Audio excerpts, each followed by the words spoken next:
Yeah. I want to get surgery for my eyes, but yeah, like a good angle. Hold on.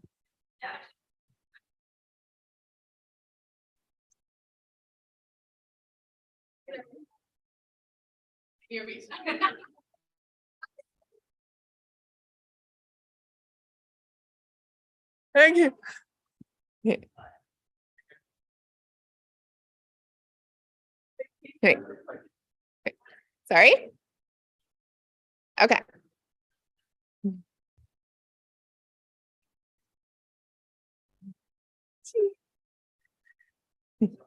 Good? Yeah. Great.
Settled in?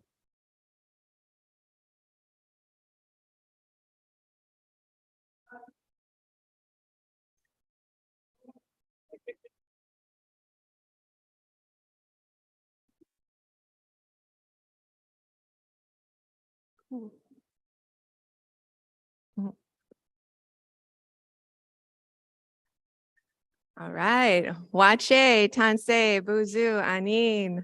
I'm so happy to be here. Candice Linklater, Tishinakaso. My name is Candice Linklater. I am very honored and happy to be here to be your MC today and tomorrow. And welcome to the 2SLGBTQIA gathering. I'm very excited to be here. Just a little bit about myself. I am from Treaty 9, Moose Cree First Nation. I was born and raised in Moose Factory, Ontario. Others may know me as a relentless Indigenous woman on Facebook, Instagram, or TikTok. Over the past couple of years, the page has grown exponentially with advocacy that discusses colonialism and its impacts, especially pertaining to our 2SLGBTQIA relatives. And the page does this with boldness, humor, and encouragement. And it has grown exponentially. It went from 3,000 to over 700,000 followers. And I think that just really speaks to the need for our voices to be heard at a global level. And it is very exciting to see. Aside from that, I am part of the 2SLGBTQIA community in this area and very proud to be.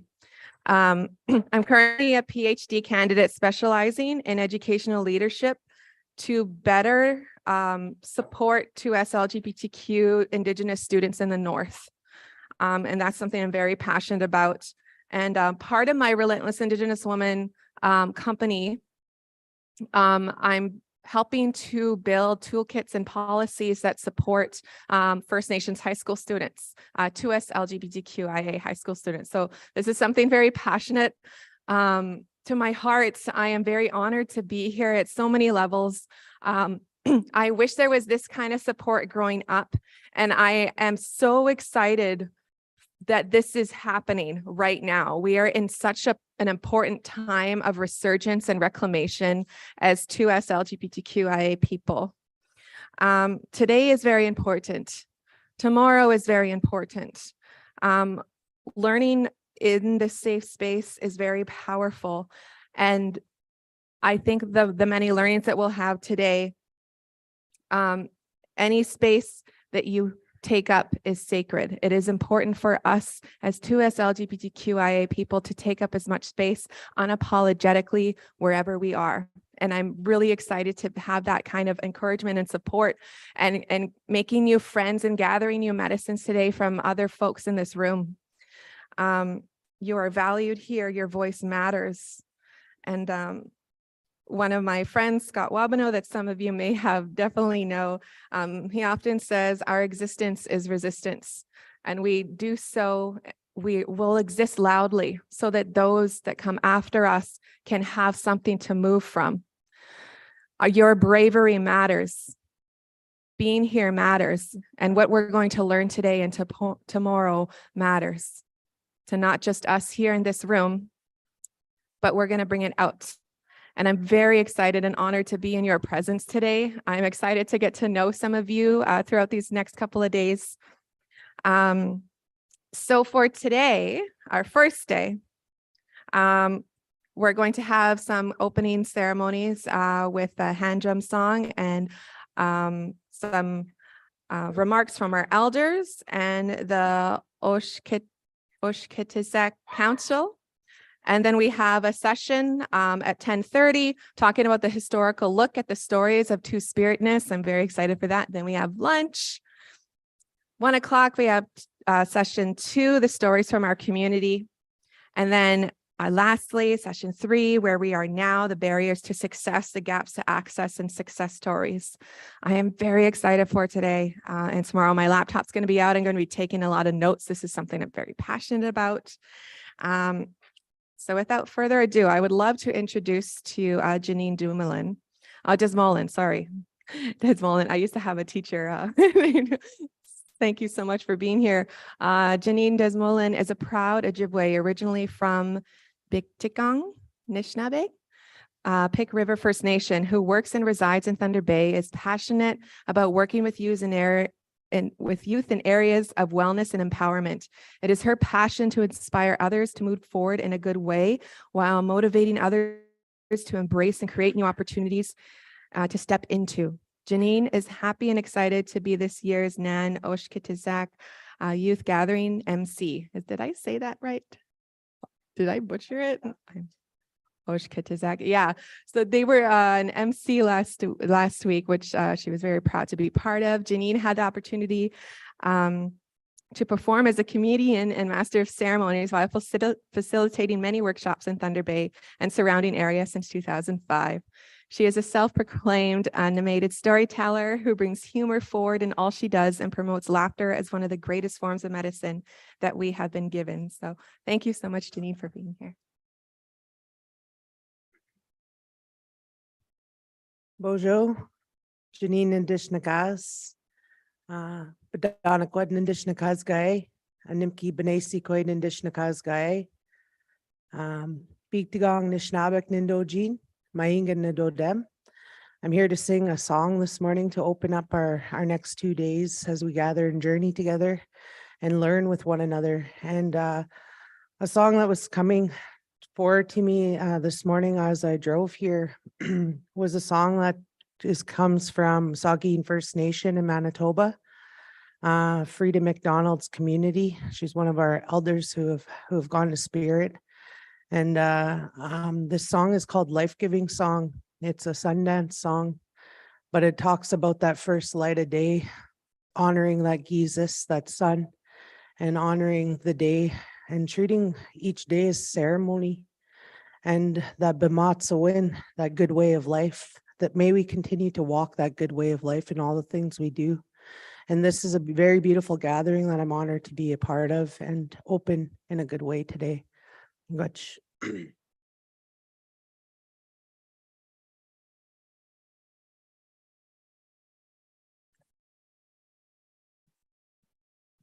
Yahweh, Yahweh, Yahweh, Yahweh, Yahweh, Yahweh, oh.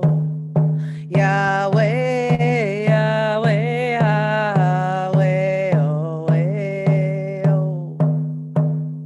Yahweh, Yahweh, Yahweh, oh, Yahweh, Yahweh, Yahweh, oh.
Miigwech.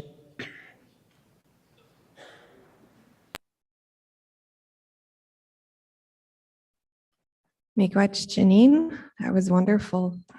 Felt that encouragement from your voice. Thank you. All right, so we're going to be, am more than happy to introduce to you the elders that we have here in our presence. Elder Stands in Water, who is Two-Spirit. Spirit who stands in water, Sutherland, is Wolf Clan from Constant Lake First Nation. Stands in Water is two-spirited and was born in Hearst and grew up in their First Nation and all its teachings, some bad and many good. Stands in Water has had trials and tribulations and is glad to inform everyone with determination and willing to survive that they are here, lean and sober, since May 10, 2009. They are now an addictions counselor at Eagles Earth Healing Center. And we also have with us today Monet Chikabe, who is an author of the extraordinary book, A Two-Spirited Journey. In her book is an extraordinary account of her life as an Ojibwe Cree lesbian. From her early, often harrowing memories of life and abuse in remote Ojibwe community riven by poverty and alcoholism, Chikabe's story is one of enduring and ultimately overcoming the social, economic, and health legacies of colonialism. As a child, Chikabe learned spiritual and cultural teachings from her Cree grandmother and trapping, hunting, and bush survival skills from her Ojibwe stepfather. She also suffered physical and sexual abuse by different adults in her teen years, became alcoholic herself. At 20, Chikabe moved to Thunder Bay and her children to escape an abusive marriage. Abuse compounded by racism continued, but Chikabe found supports to help herself and others. Over the following decades, she achieved sobriety, trained and worked with others, and worked on as an alcoholism counselor, raised her children and fostered many others. Learned to live with visual impairment and came out as lesbian. In 2013, Chikabe led the first gay parade in Thunder Bay. Monet Chikabe has emerged from hardship grounded in faith, compassion, humor, and resilience. I am very, very honored to introduce Monet Chikabe and Stands in Water. Thank you.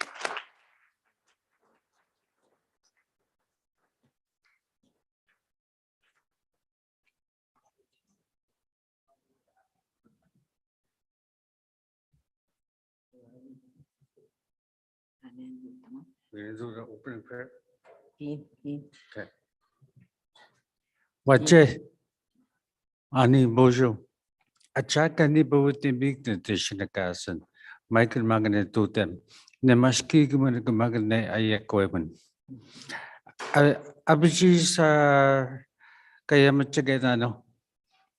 We're going to say it up. My name is Spirit who stands in water. I am Wolf Clan from Constant Lake First Nation from the Cree tribe, and we're going to say a little prayer. Watch it. Well, first I'm going to say it in Cree, then tomorrow I'll say it in English. Watch it, Kishemando. Achak and neighbor with the big Shinakasan, Mike and Magnetotem. The Mashkik Magania Coleman. Kitchimigas Piton Kishemando, Kikuskosian Kishepayak. The women to that may got a Babamote Taskik. Koyas Maganui Tutan. Which in Kishemandu, Chimalo Tasian, Chimalo Kanabataman, Chimalo Petman, Chimalo Yamian. Kitchimigas Kishemato, Kisaki Tin. Nagache Magabesota Oskadigo Kaya Bachek, Nagachik Misa Chimelo Ike Anaskaki Kakishak. Kitchimigas Kishemato. Watch it.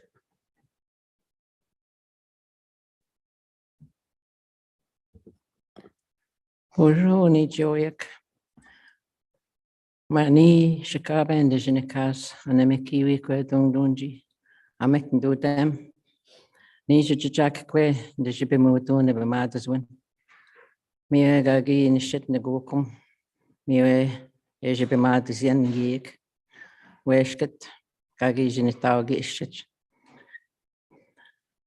Manitu, kagagwedman nongum, juichish nang, chapakramang, nongum gagizikak. Wewene gay going to be moved to ang kawi kendamang. Gweno gesh kiniguak, kevin wat to present the muach. Kawi kagi gitananwang. Wewene chipim Jishawene mitiange. Kakinigay one wega shickenanwang. Maneto, kikakwetchmin chuicha dog wanox kinigik. Kawi nan kiwach. Kainin wichishin to present the waga. Chikikino wagoan, kejipimutuan, genin bimatiswin. Kevin watas keji.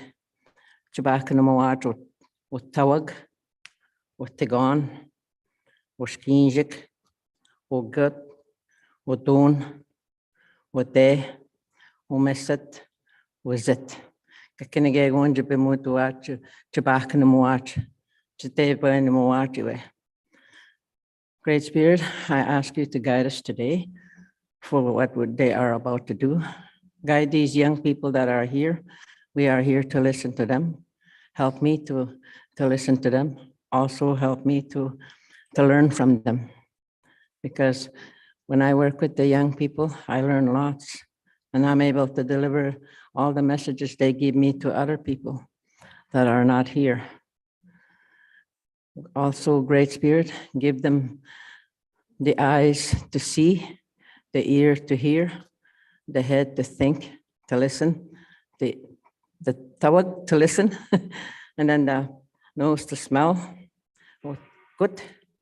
Oton chagagi gudach, mie, ote, chabakanang, umesat, chabisindang, chatebanang, was it chibimuset wewene, uma gawi shikandang. I said that. I think you all probably understood what I said about our body, mind, and soul. For people to open their mind, their ears, to see, their eyes, to smell, to use their mouth to talk, to open their hearts, to open their belly to take in, to walk with their feet and let go. That's what I was saying in those language. In my language, the way that I've learned to speak. I'm Cree and Ojibwe. I'm not really Ojibwe, but I'm really Cree, but I picked up Ojibwe. So that's who I am biologically. But I've learned more of Ojibwe than I've learned the Cree because all my Cree people died. I'm the only one left. I don't have any other family to say that I have family except my kids and all the kids that I raised and looked after. That's what I have. And I don't know what else you want us to say. And that's it, I guess. Is there another speaker? Okay, Miigwech. Thank you. I would like to add, if anybody has any questions or any things that they want to find out, come and see us.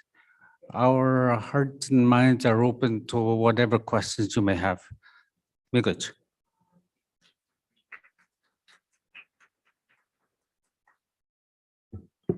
Miigwech stands in water and Mane. That was really special. Thank you for opening that for us. I know as 2SLGBTQIA folks, we have a lot of questions because there's not a lot of support specifically for us out there. It's not a lot of resources that are, culturally informed. So thank you so much for opening that space for us. So next, I am more than happy to present Oshkitizak Council. If you're ready to come up and say a few words. Good.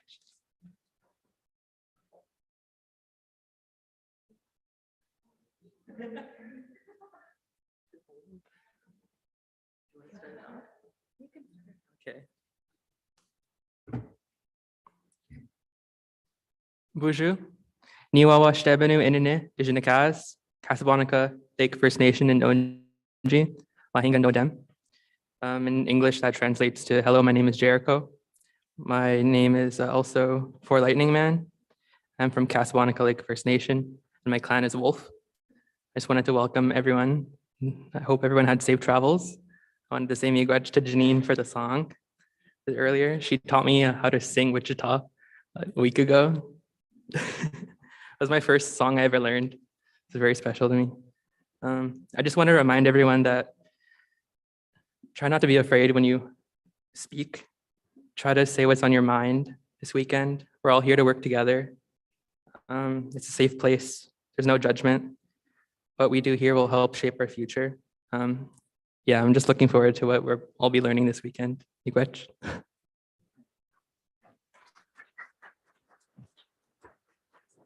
Sit there. Hello, my name's Mallory Solomon. I'm from Constance Lake First Nation.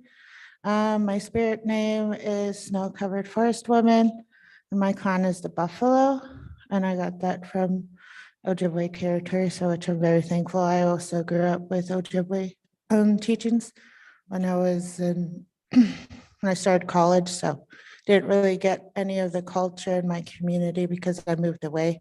Even though it's 30 minutes, it's still far and not being part of the community. Anyways, I want to welcome everybody. I want to acknowledge the elders that came here and traveled here. And this is Pip. He's also Two-Spirit. He has a ribbon skirt and a ribbon shirt. I just didn't I didn't have time to pack it. But supposedly I'm supposed to be on leave of absence because I'm in grad school right now, but I have so much passion to change our communities and to make youth feel safe, especially like Two-Spirit youth and trans youth feel safe within their communities without having them to feel that they have to move into urban settings to feel accepted.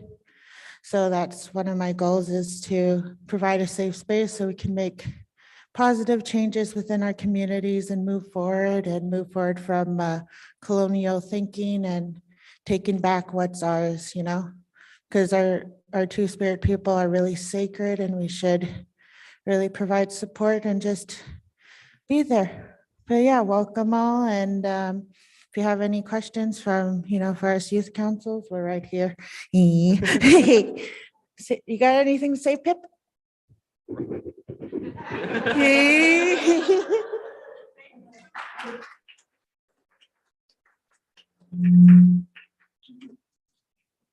Miigwech, that was amazing. I love that there's our little mascot. It's good medicine there. Thank you so much for bringing Pip. I love that. So yeah, this is a very safe space. I already feel very safe and welcome here. And I am more than happy to now present our next session and our next person that will be presenting. So in this session, we're going to be discussing historical look at the stories of two-spiritedness. So our first person that we have up is Albert McLeod. Albert McLeod is a status Indian with ancestry from Nichawe Asik, Cree Nation, and the Métis communities of Cross Lake and Norway House in the northern Manitoba. He has 30 plus years of experience as a human rights activist and was one of the founders of the Two-Spirited People of Manitoba. Albert began his Two-Spirit advocacy in Winnipeg in 1986, became an HIV/AIDS activist in 1987, and director of the Manitoba Aboriginal AIDS Task Force from 1991 to 2001. Albert received an honorary doctorate of laws from the University of Winnipeg, was a member of the subworking group that produced the MMI-W2TSLGBTQIA plus National Action Report, as well as became part of the Team Thunderhead, winners of an international competition to design 2SLGBTQIA plus National Monument in Ottawa. Albert lives in Winnipeg, where he works as a consultant specializing in Indigenous peoples, Two-Spirit history and identity, cultural reclamation, and cross-cultural training. And you can find more information about him at www.albertmcleod.com. And miigwech, Albert, I am very excited to learn from you this morning. Miigwech for being here. Great, and thank you and welcome everyone to this session. And I'm going to do a little bit about what I know about decolonization and reconciliation as it pertains to Indigenous people in the Americas. It includes North America and South America, which are at different stages of decolonization and reconciliation. And this is regarding gender identity and sexual orientation, which has been an issue for a long time in North America because of colonization. And some of the work that I've been doing over the years has been about my life journey. I was raised in northern Manitoba in a little village called Cormorant. And there was a small Métis community in the 50s and 60s when I lived there. And as a Two-Spirit youth child, I knew I was different very early at the age of around 4 years old. And it wasn't about gender or sexual orientation per se. It's just I knew I was different. I was more aligned with femininity than I was with masculinity. And thankfully, my parents and grandparents were still fluent in the Cree culture. And my ancestry is Scottish, Hudson Bay Company fur traders, as well as the Cree people who worked in the fur trade, the woodland Cree and the swampy Cree. So as a child, I was fortunate because my parents were fluent in the Cree language, which is very similar to Ojibwe. They're like sister languages. Embedded in that language was non-interference and inclusion about all things in nature, including humans. And so, having a feminine little boy as a child for them was different, but it wasn't unknown to Indigenous people because Indigenous culture and society evolved over thousands of years. So in that history, there was people who we would consider 2SLGBTQIA, and were known historically. And so in the culture, it was understood that every child born had a purpose, a role, a destiny, and carried a divine gift. So as a child, when I was, fascinated with female things, like women putting on makeup and those kind of things, my family didn't, critique me or comment about that because in their psyche, in their construction of the world, there would be people who were different. And they could be gay or lesbian or transgender male or transgender female or intersex people or non-binary people. So in the Greek culture, that was very dominant at that time. And I'm talking over 50 years ago that that consciousness was still very strong. It wasn't until I was in high school that I began to experience homophobia and the pressure to conform to identify as heterosexual or straight. And because I had been raised, with being your authentic self for so long, I felt it was compromising for me to pretend to be something I wasn't. So I really avoided the pressure to say that I was heterosexual or was attracted to girls because there's a lot of peer pressure in junior high and high school, or even in university, to conform, right? So to sort of the binary gender or heteronormativity that's so common in our society. But it wasn't that way before colonization. And a lot of that changed when the Indian residential schools and day schools were imposed on Indigenous people for over 150 years. And these students lived in binary dormitories, male and female, and each generation began to believe that that is how society was supposed to be. And it's not true because it was the church and the state that put these children into these dormitories that were only for female and only for male. So it was really something that was imposed on the minds of Indigenous people for generations and generations. So we now have communities and leaders who believe that is how the world is, and that's how the world was before colonization. And that's not true. So, in the inquiry on residential schools, or the commission, it was about truth and reconciliation. So the truth is that Indigenous people were inclusive, right? And culturally and historically, there's language that describes Two-Spirit people. A lot of it has been erased or lost over time because it was taboo to be saying those words or talking about Two-Spirit people in a positive way.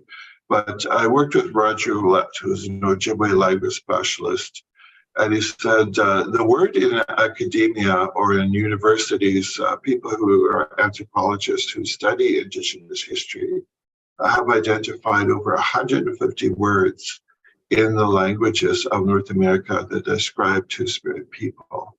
For the Ojibwe, one of the surviving words is agukwe, which describes a transgender female. So I had to realize that that word is evolved over thousands and thousands of years. It's just not something that was discovered recently or dropped out of the sky.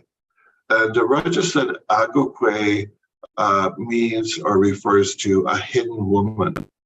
So it understands that the physical representation may be a biological male, but the spiritual, the social identity, the psychological identity is actually that of a female, right? So it's how people understood, biological males who lived as females, and they carried the term agukwe as a way. We don't know the other terms, maybe for lesbian or bisexual or transgender male, but I suspect they're there, but it's just that not much has survived that colonial period. So we have to do a lot of research to find those things. Now, there is a record of an agukwe that is well documented in the mid-1800s. And she lived in this area, the Pembina Valley or Red River Valley, which includes around Winnipeg, around Northwest Ontario, Rainy River area, and northern Minnesota. And there was a man who was captured by the Ojibwe at the age of 7, and he was raised by a dowager Ojibwe leader, a woman, until he was 30 years old. And then he returned back to settler society, and he wrote a journal about his experience of living with the Ojibwe people. In his journal, he talks about or describes meeting Yellowhead in northern Minnesota around Mille Lacs Lake Band. It's about 8 hours south of Winnipeg. And at that time, Yellowhead was 50 years old. And when Yellowhead met John Tanner, was his name, she wanted to marry him. She wanted him to become her husband. But John Tanner, had known that there were agukwe's among the Ojibwe, but had no interest in marrying Yellowhead. So the leader arranged for another man to marry Yellowhead to solve that issue that was happening in their small camp. And Yellowhead is actually documented in other records of that era. It wasn't only that particular time that Yellowhead was documented. There's another case where the Ojibwe were battling with the Sioux, and Yellowhead was, told her people to run towards the forest. And when the Sioux were shooting the arrows at them, she would stop and collect their arrows and shoot it back at them to give her people time to escape. So that's another record from a different person of Yellowhead. So again, it is embedded in our history, our culture, our languages, and as we are in this process of discovery.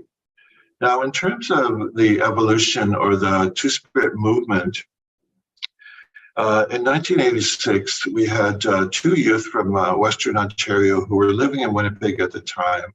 They were Two-Spirit men, And sadly, they committed suicide within 2 months of each other. So that really galvanized us here in Winnipeg as Indigenous people who were gay to begin to do something to create safer spaces for Two-Spirit youth. So that was in 1986, and we started our organization, and it was called the Nijaga Native Gay Society. A Nijaga in Cree means my friend or my buddy. And we began to do that work of having socials and having gatherings. And in 1988, we attended the first International Two-Spirit gathering in Minneapolis, Minnesota. And after that gathering, we decided that we would continue to gather, but not in the city because it's too distracting. And we decided to meet on the land, in parks, or wherever we could. And so that gathering has continued for the last 35 years. It's one of the longest standing LGBT liberation activities in North America. And it's grassroots. We organize it locally. So each group takes on the responsibility of hosting it for 4 days. We have ceremonies, we have elders, we have sweat lodges, we have drag shows, talent shows, we have a Two-Spirit powwow. So really it is making that safe space for ourselves at least 4 days of the year. And this year, the Two-Spirit gathering, the 36th gathering, will be outside of Halifax on a place called Oak Island, which some of you might know about. There's a documentary about Oak Island where this pirate buried his treasure there, supposedly, and they've been trying to find that treasure for over 20 years. So that is where we will be gathering this summer. And just keep your eyes out for that poster so that some of you who might be interested in traveling there, there are travel scholarships that are usually available to attend these gatherings. The other part that recently is important in terms of the reconciliation of that history was the national inquiry that resulted in the inclusion of 2SLGBTQQIA plus people in the final report. And what it did was it added a gender, right? And most of the terminology you will say today says Indigenous women and Two-Spirit people. So what that inquiry had done was really reclaim that historical understanding of gender and inclusivity, in that it says Indigenous women, and then the next gender is Two-Spirit people. So that could include other genders as well, because we know in the Navajo culture, there's 5 distinct genders. It's just not the binary 2. And that the Navajo people still have that knowledge about those other genders that were part of their societies. So we are kind of decolonizing, because now with the inquiry and the inclusion of Two-Spirit people in the report, and also the National Action Plan, which is funding. So there's 6 funded Two-Spirit groups right now in Canada. They are incorporated, they receive federal funding to do programming. And so we're sort of decolonizing in that way, that we are creating, as you mentioned earlier, the MC mentioned, having a voice, right? Two-Spirit people are gifted as speakers, as educators, as health workers, as lawyers and artists, thinkers, politicians. We do have Two-Spirit chiefs in Canada, band council members. So it's not something new. So for myself, I've been to over 20 Two-Spirit gatherings, and I recently attended the 12th annual Bay Area American Indian Two-Spirit powwow in San Francisco. And that's kind of the work we like to do. We like to work with our counterparts who are Two-Spirit in the US, because we find that the border is a colonial construct that has really separated communities for a very long time. and that we want to, reach our hands across the border and meet our relatives so that we could share our teachings, our cultures, our traditions, and our sacred spaces with each other. So that's an important part of decolonization and reconciliation, is making Turtle Island whole again, and so that we're able to travel across the continent and be in spaces that our ancestors used to travel to and learn from each other, right, as educators or ambassadors of our communities. So for myself, I've been off alcohol or drugs for 37 years now. And I began my healing journey that same year, 1986, when we started our organization here. So for myself, it's a personal choice, but to me, it keeps me, aware, conscious of what I say, what I do, and responsible as well. And that for me has been a great help to me in my journey. I have adopted a godson who's 23 years old this year, and two adopted granddaughters who are 12 and 13, who are on spring break right now in Vancouver. So I really see as a two-spirit person that I have the ability to mentor youth, especially them who are they were raised in foster care and who are searching for community. And so my godson calls me granddad, and my granddaughters call me Granny Albert.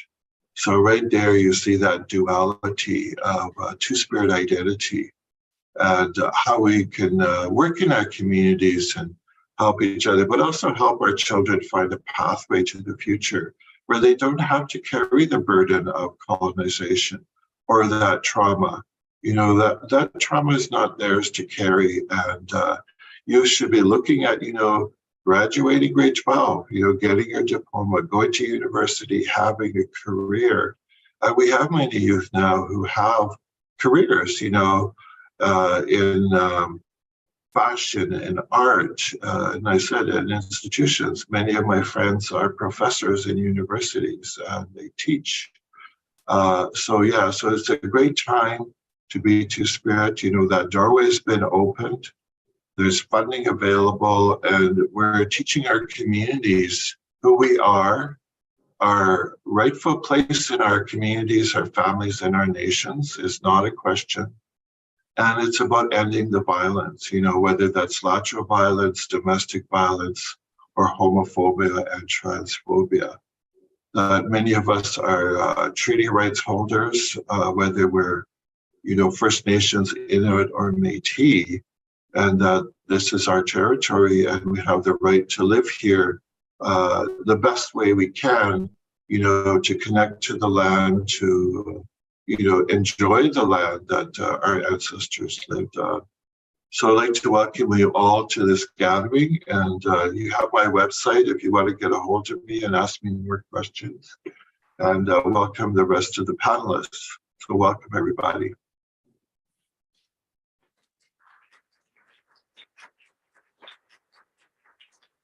Miigwech, Albert, thank you so much for that information. I was typing away, making sure I got everything. I don't want to forget what you say because it means a lot. And thank you so much for sharing that knowledge that you have. And I love what you said. We have a rightful place here, period. It is not a question. It should not be a question whether or not we belong in spaces, whether or not we are invited to express ourselves a certain way or love who we love. It is our right, our inherent right to be who we are. Creator made us just the way we are. They made us just right. And thank you so much for that message, Albert. So next, I am very happy to, introduce Ashley Back. Ashley is a member of the Mishkegomang First Nation. I tried. I should have asked you were sitting beside me. First Nation, but grew up off-res in foster care and then with a non-Indigenous adoptive family. She currently lives in Thunder Bay. Ashley has been on Oshkosh Gazette Council for 4 years. As part of the Justice Portfolio Holders Responsibility, they are a youth representative to the Anishinaabe Legal Services Board of Directors. Ashley has a Bachelor of Science in Environmental Science and a Master of Science in Environmental Planning and Management, which led her to work in First Nations environmental and social policy. She spends much of her time advocating with and for youth and from a child welfare systems across the country with Child in Care Canada and the National Council of Youth in Care Advocates. So help me in welcoming Ashley back.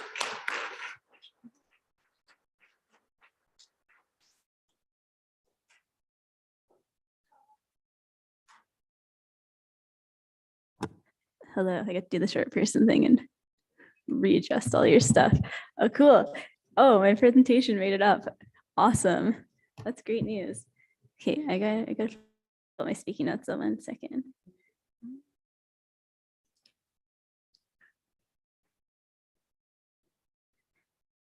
All right, so I'm happy to be presenting to you about historical two-spirits. Can you go to the next slide? Or do you have is there a clicky? No. Okay, cool. So Bojo, Ashley Indigenicas, Bemea Ugo Indigenicas, Magazinda Dem, Mishkigogamang and Donji. Hi everyone. My name is Ashley Bach. I'm a member of Mishkigogamang First Nation. I didn't realize that you guys are going to read out my bio, so I'm pretty much just repeating myself here. But yeah, I'm a member of Mishkigogamang First Nation. I'm Eagle Clan. My spirit name is one who travels in a birch bark canoe. And I received that, and as well as my clan, from Elder James Carpenter at Anishinaabe Health Toronto, who is also Two-Spirit. And way back when I lived in Toronto a few years ago, I myself am Two-Spirit and also bisexual, and use she and they pronouns.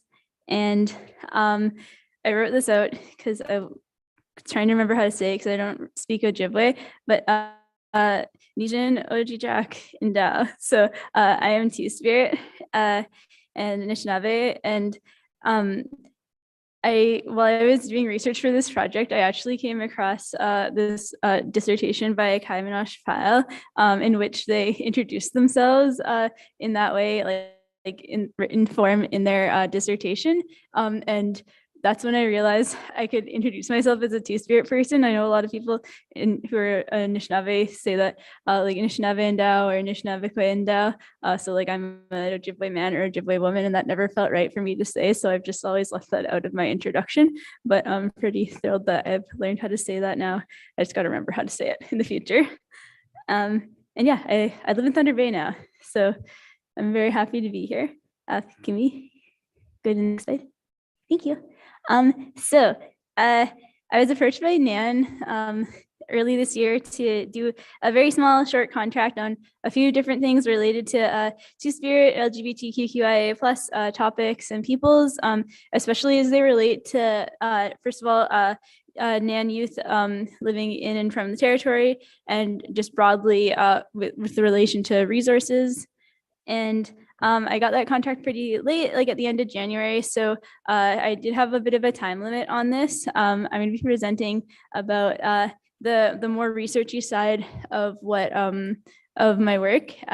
There's also the resources should be on the back of your name tags if you guys need them or interested in that. But for now, I'll be presenting about the sort of research and like the historical Two-Spirit people that I found. And I'm using the term historical sort of loosely. I mean, defining historical like doesn't necessarily mean like in a certain like century or a certain like decade, but I've found a few people spanning several different centuries up until relatively recently, but I still consider those people historical too.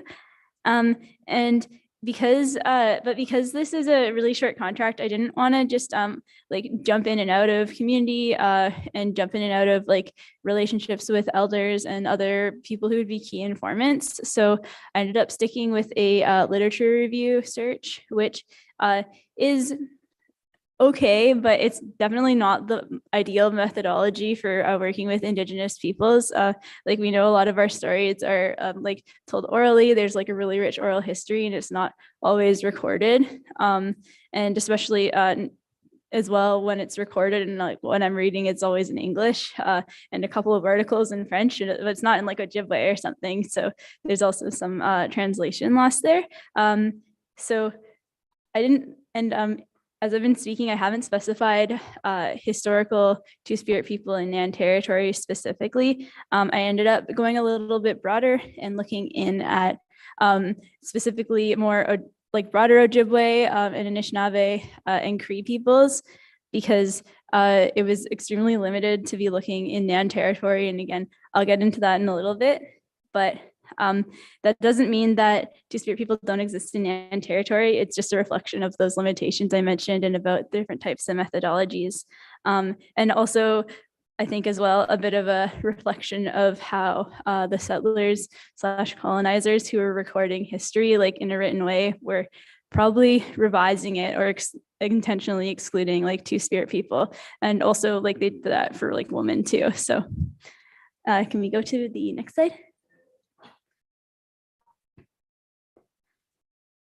All right, so in order to review the literature online, I ended up taking like a systematic review inspired approach. Like I'm a scientist by education, at least. I don't know if I'd call myself a professional scientist, but I do have my education background in environment. So like a systematic review made most sense to me to take that approach. But I also let it be a little bit looser, as this is not like an academic peer-reviewed paper that I'm publishing. So I did do the review using that systematic review approach, but I also let myself sort of snowball articles and look into some specific authors like Alex Wilson and Kaiminosh Pyle and like Harlan Pruden, and those sort of like really prominent 2SLGBTQIA plus authors who are out there.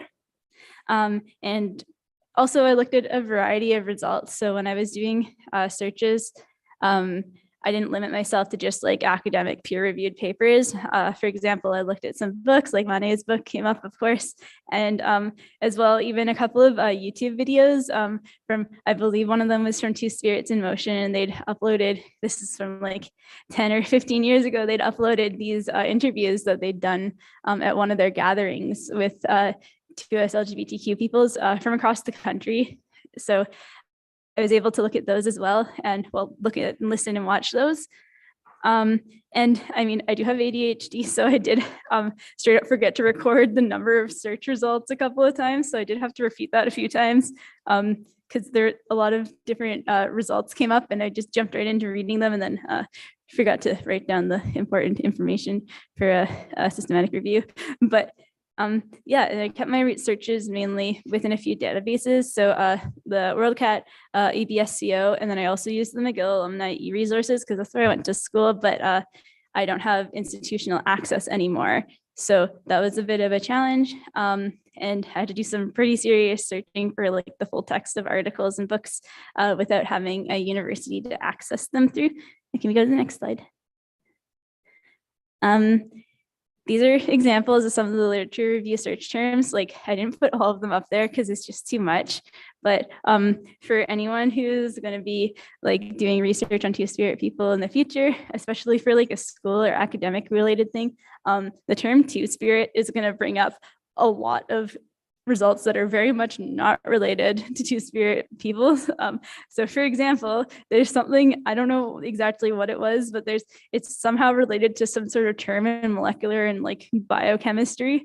So my searches when I started this work were like inundated with these like molecular biology papers, which are not relevant here. As well, a lot of books about like spirituality would come up, especially more specifically with regards to like Christianity. So they're talking about like, I mean, like there's like the Holy Trinity, and like they were talking about two different spirits, and that wasn't what I was looking for. So had to get a little bit more specific and make sure to exclude some of those titles in my searches. Also, a lot of when I did get that search correct, a lot of papers came up with about like 2SLGBTQ health, which is really important, but again, not quite what I was looking for. And finally, the term two-spirit is relatively new, and unfortunately, like I realized like that term started being used in the 90s. So any sort of like historical literature isn't usually using the word two-spirit, or even the words in our languages too, because I tried searches with the words that I do know as well. So I ended up having to use like a really outdated and offensive term to like pull up that older literature. And that's actually where a lot of my results ended up coming from, because that's just how it's been like cataloged, for example, in WorldCat as like underneath the subject, and especially in a lot of titles too for literature. And finally, I did some searches trying to be sensitive to the issue of like pan-indigeneity. So for example, like two-spirit and Cree, or two-spirit and Anishinaabe. However, some of those, like for example, I tried like two-spirit and Mushkegowuk, because I know that like we have like our Swampy Cree people in NAN territory, and there's lots of like Plains Cree people who have been recorded as two-spirit, but finding like Mushkego people was difficult, and I unfortunately like almost impossible, at least in the literature review that I did, but I did make an attempt to pull that up. And I also did a search for Anishinaabe, like as in like Anishinaabe ASCII Nation, and that brought up a lot of papers, a surprising number of papers from NAN, or that NAN was involved in, not necessarily related to two-spirit, but a lot about like mental health. However, those sort of papers aren't actually available online. Like they're cataloged, but they're not accessible. They're not in like a library somewhere. But it would be really interesting to look at those in the future and see if like back in the 90s when they had gathering on like youth mental health and suicide, if the youth then who were two-spirit were starting to speak up then. But yeah, can we go next slide? Thank you.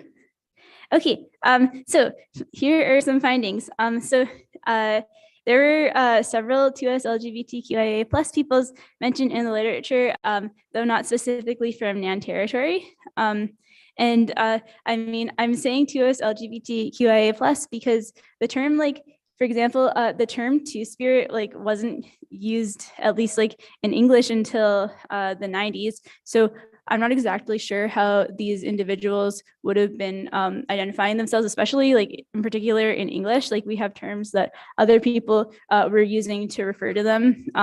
But the accounts that I was looking at, they didn't necessarily refer to themselves as that. So I'm saying 2SLGBTQIA and trying to use the correct pronouns, but may or may not be.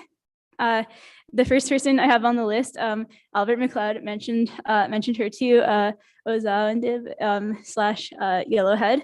And they're described a lot in detail by this guy named John Tanner in his like firsthand accounts.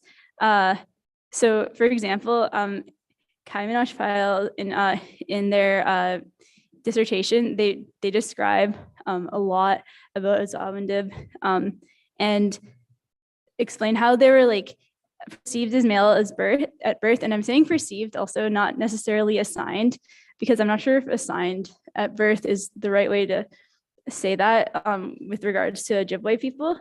But they may have been perceived as male at birth, but she dressed in a way that was considered to be for women.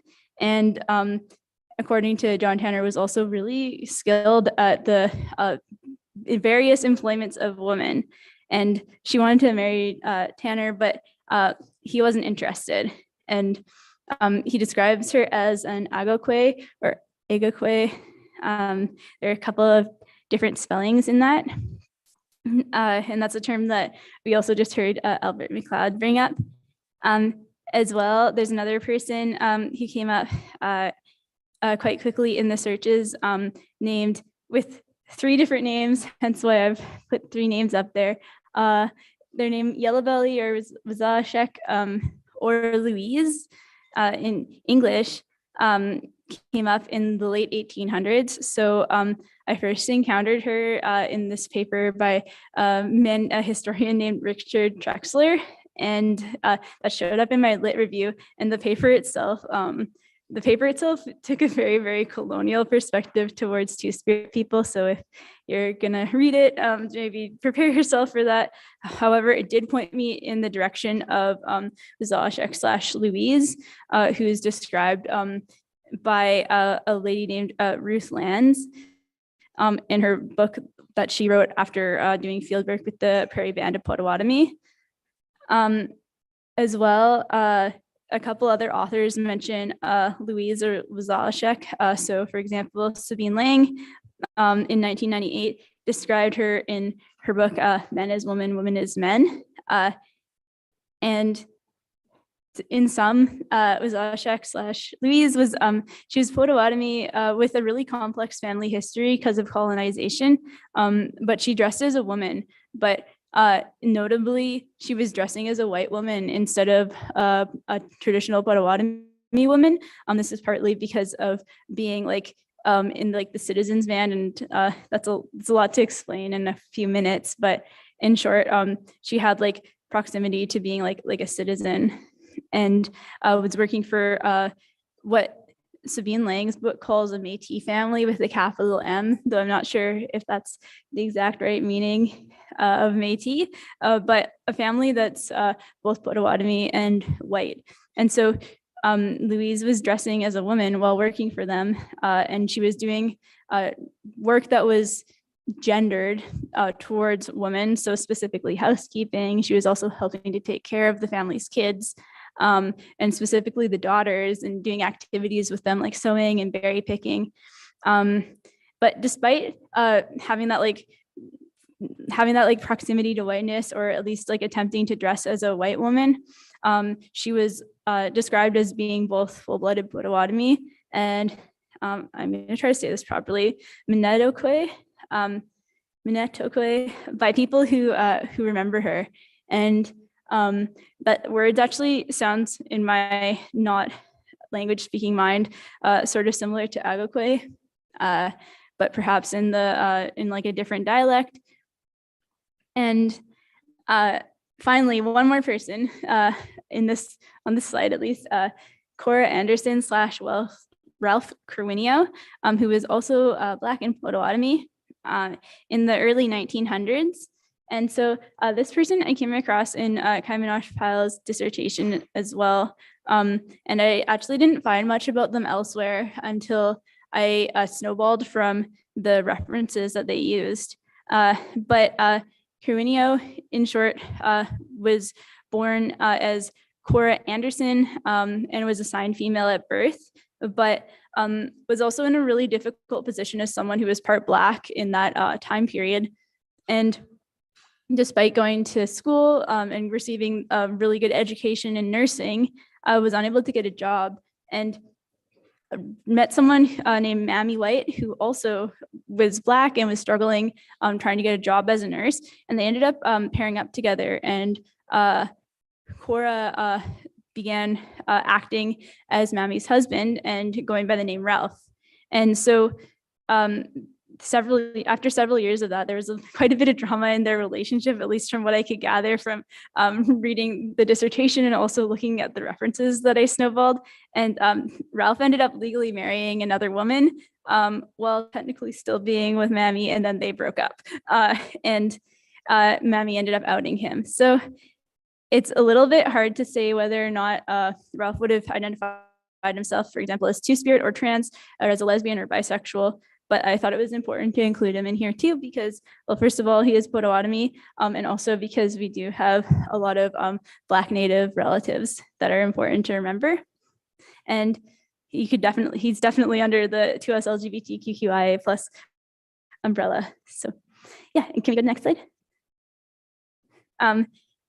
So this slide, I called it Potential Anishinaabe Two-Spirits because there's sources that are indicating these people are probably 2SLGBTQQIA+, but the individuals, again, like they don't specify if they are, and they're not specifically said to be. So in Ruth Land's books called The Ojibwe Woman, she documents this correspondence she has with an elderly Ojibwe lady named Maggie Wilson up in Northwestern Ontario, which I was like thrilled because I was like, yes, finally, like something from up in our region. And the original stories were told in Ojibwe and then translated by Maggie Wilson's daughter, and then written up and mailed out to Ruth, because this is way, way back. And Maggie had shared a lot about, for example, Ojibwe women and girls up in Northwestern Ontario, and described quite a few people that would be considered potentially like outliers with regards to gender norms for women and girls in Ojibwe culture. So for example, the first example I have is a Sky woman who really and very strongly expressed that she did not have any sort of interest in having a husband. She'd had a bit of a traumatic childhood, and ended up living with her grandmother for quite a while, and played the role of both like the man of the household there, but also undertaking work that was designated as more feminine. But she really didn't want to marry until her grandmother passed away, and after that, a few years of avoiding men who pursued her, she ended up taking a husband very briefly, who then passed away, and she chose to never remarry, even though she was in high, she was in high demand, or people were really attracted to her, and that's what the book says, because she held healing powers that she'd received in a vision, but she's never identified necessarily as being two-spirit, or as being, for example, asexual or aromantic, or being a lesbian. However, the way that she acted and her like disinterest in having a husband or any partner implies that, but I've put her under the potential, because it's not for sure. There's other potential two-spirited people mentioned in Ruth Land's book as well. And also Sabine Lang makes reference to them and describes them as like, quote, masculine women. And this probably was in the Treaty 3 area in Northwestern Ontario too. So there are several other Ojibwe women who lived alone, who usually did what would be considered at the time to have been men's work or men's practices, like, for example, being trained in certain medicines and ceremonies. So one example would be Half Sky, who was trained by her father to do work that was meant for men. And she actually became the head of her house when her father passed away, and had trapping grounds that were in her own name, which at the time was considered really unusual. Usually that's in like a man's name. And she kept those trapping grounds in her name until she ended up getting married. And Lands also wrote about other Ojibwe women who used to live with other women. And she mentions this, but there's no indication of whether or not that like sort of cohabitation was simply for like economic purposes, or if that was also like romantic or sexual. So I've got, I guess, like two people examples, but then also just broadly another example from Land's book. And finally, the last on this list, I want to mention Edna and Rose that Mane describes in her book. They're as two women who could potentially be two-spirited. She described how they lived together and shared a bed. They also raised orphan children together who would call them both mom or mother. And so the children would have had two moms. And so I've also added them into the list of potential Anishinaabe two-spirits, though I'm also not quite sure, and I think Mane's probably stepped out for a second. I'm not quite sure if they would have been Ojibwe or if they would have been Cree or Oji Cree, but they get to be under the Nish umbrella for now. And so I know I'm trying to keep track of the time right now, and I feel like I've talked a little bit too long. So I knew I was going to do this, so I just made my slides shorter. But There's other Two-Spirit and LGBTQIA plus peoples who are Ojibwe. There's also quite a few again who are Plains Cree.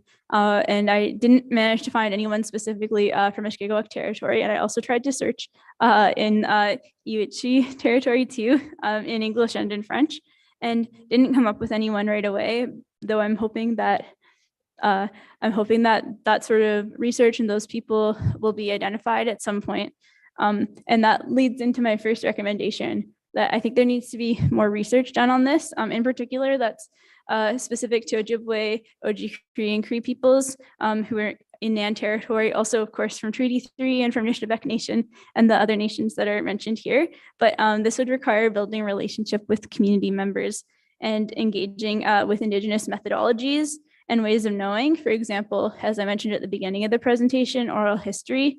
And that would also require a really good translator who's like, first of all, got like that knowledge of the language, but also has that like understanding and openness of 2SLGBTQIA plus peoples.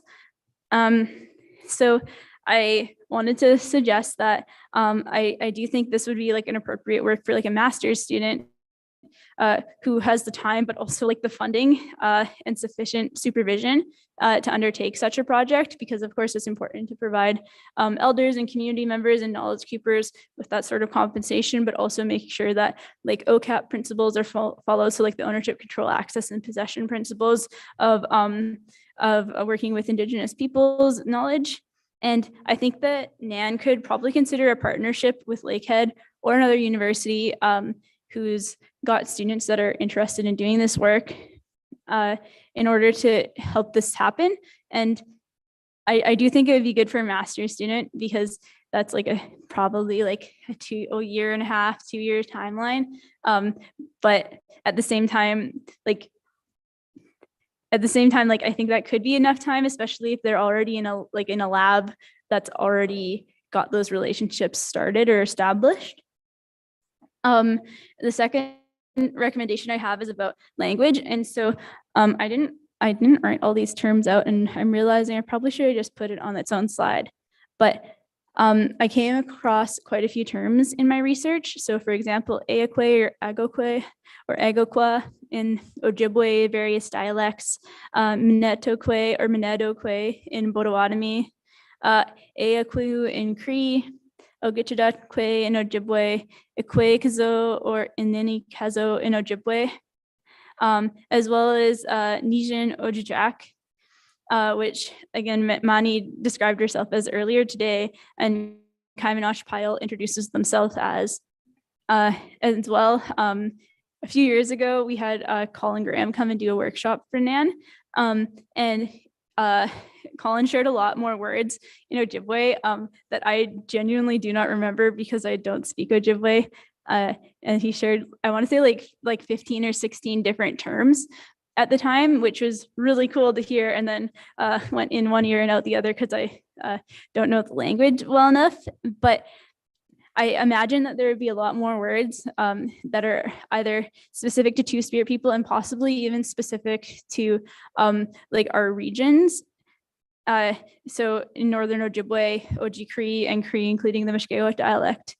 And so I really want to recommend that NAN look into this, in particular by hiring someone who speaks the language already and is able to like interview elders and language keepers in community, and also perhaps being able to work with 2SLGBTQIA plus youth who are local to those communities to help them, I mean, first of all, like learn about research, but also provide like an opportunity for them to get paid and do some work and develop those relationships with elders who hold that knowledge, and with knowledge keepers and Two-Spirit people in the community.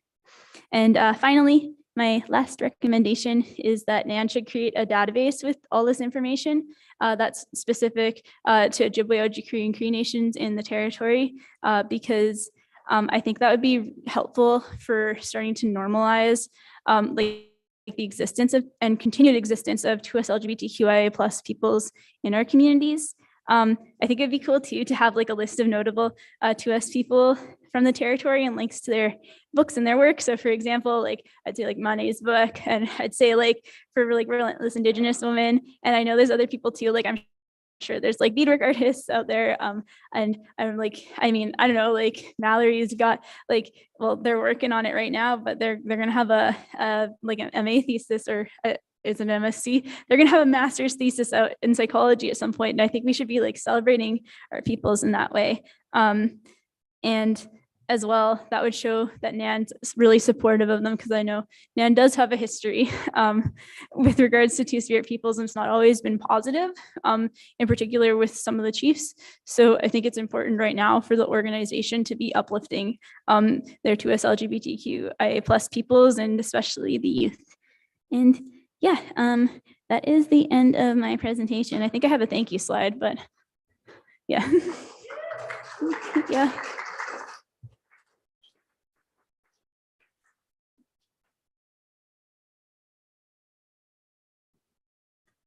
Oh my gosh, that was amazing, Miigwech, Ashley. I'm a sucker for research. I've been in school for, I think, almost 12 years now, since I started my ECE. I think I heard you're doing your ECE. I started out with ECE, and now I'm doing my PhD in education. And so what I think is really important is taking up space wherever you can. This is the space that I'm happy to take up, is in academia. And as we see, there is a vital need for research, because when we're taking up space right here, and it's just, I like to call it playing the game of academia, because settlers love research and quote unquote evidence. They love it. They love it. They love it when you refer to something and like, this is research that is done by so-and-so. So I think it is really important, to take up that space in academia, but respectful space, of course, because the research really does require meaningful relationships with community, and it can't be rushed. It has to be meaningful. And we should always lead that research too, when that is being done. Research has been done on us, about us for years, but it is time for us to take that space up, us to tell our perspective and our stories. It is our turn now. And I'm very excited to even be here and learn more about this. And thank you so much, Ashley, for that research. And no, you did not speak too long. I could listen to that stuff all day. But for now, I know we've been sitting for a bit. So we're going to, before Stands and Water comes up to present, we're going to take a 10-minute break. Stretch your legs out, go get some fresh air, drink some water, go to the washroom. So we'll be back in 10 minutes. What's the exact time right now? I forgot to bring my phone. 11:05, Miigwech. So we'll be back here at 11:15, Miigwech.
Back to the tables in a couple of minutes. This is just a couple minute warning.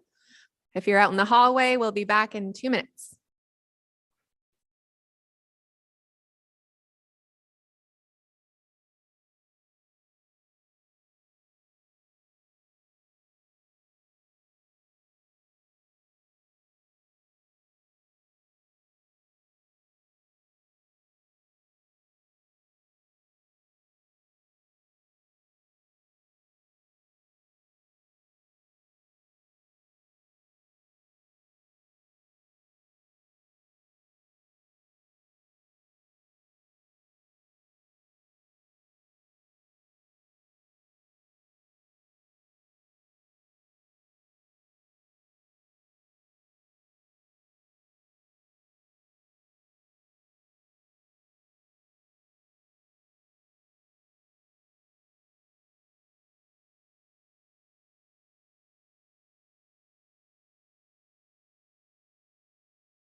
Hey all, welcome back.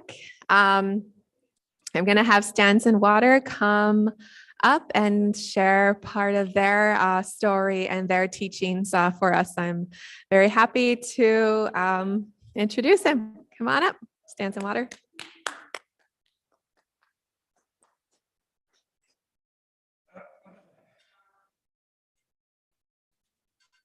Wache. Ani. I'm going to begin with my name, I guess. My spirit is, my name is Achak Kanipawit Nibik. In English, that would be spirit who stands in water. As we know, water is a woman's power, and I stand in water. And it's my two-spirit name. I was given to it or I've always had it. But I got my name from a medicine man from Toronto named Sugar Bear. He's no longer with us. He's gone to the spirit world. But he said I went up to him with some tobacco and offered him tobacco and asked him if we could get my name, my clans, and my colors. And I was new to this. I didn't really understand. I knew I was gay, but I didn't know what that entailed. I didn't even know that I know I was Aboriginal or Indian, but I didn't really know too much about that also. You know?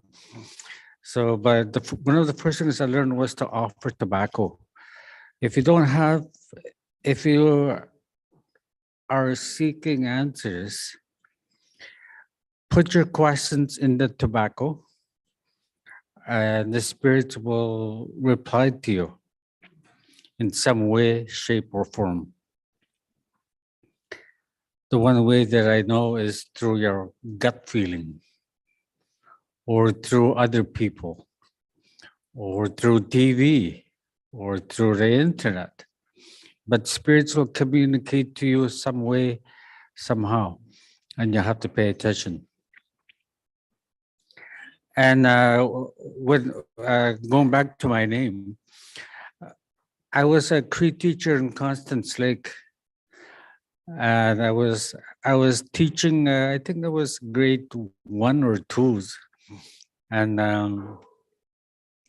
I was new, my first year teaching, and we had parent-teacher interviews, and the children, they're about 5, 6, 7 years old, and I guess one of the little girls wanted to introduce their new Cree teacher to their parents. And the little girl goes, "Mama, Papa, come. This is my new teacher. His name is Stands on Water." And I go, "Yes, I don't stand on water, that's Jesus." So when I got my name, I was telling the sugar bear, said, "Oh, my name is, I'm gonna have fun with this name," and that's part of who we are as a two-spirit people. We are storytellers, and we use humor to communicate our stories. And when I was in Toronto, I met this Heyoka.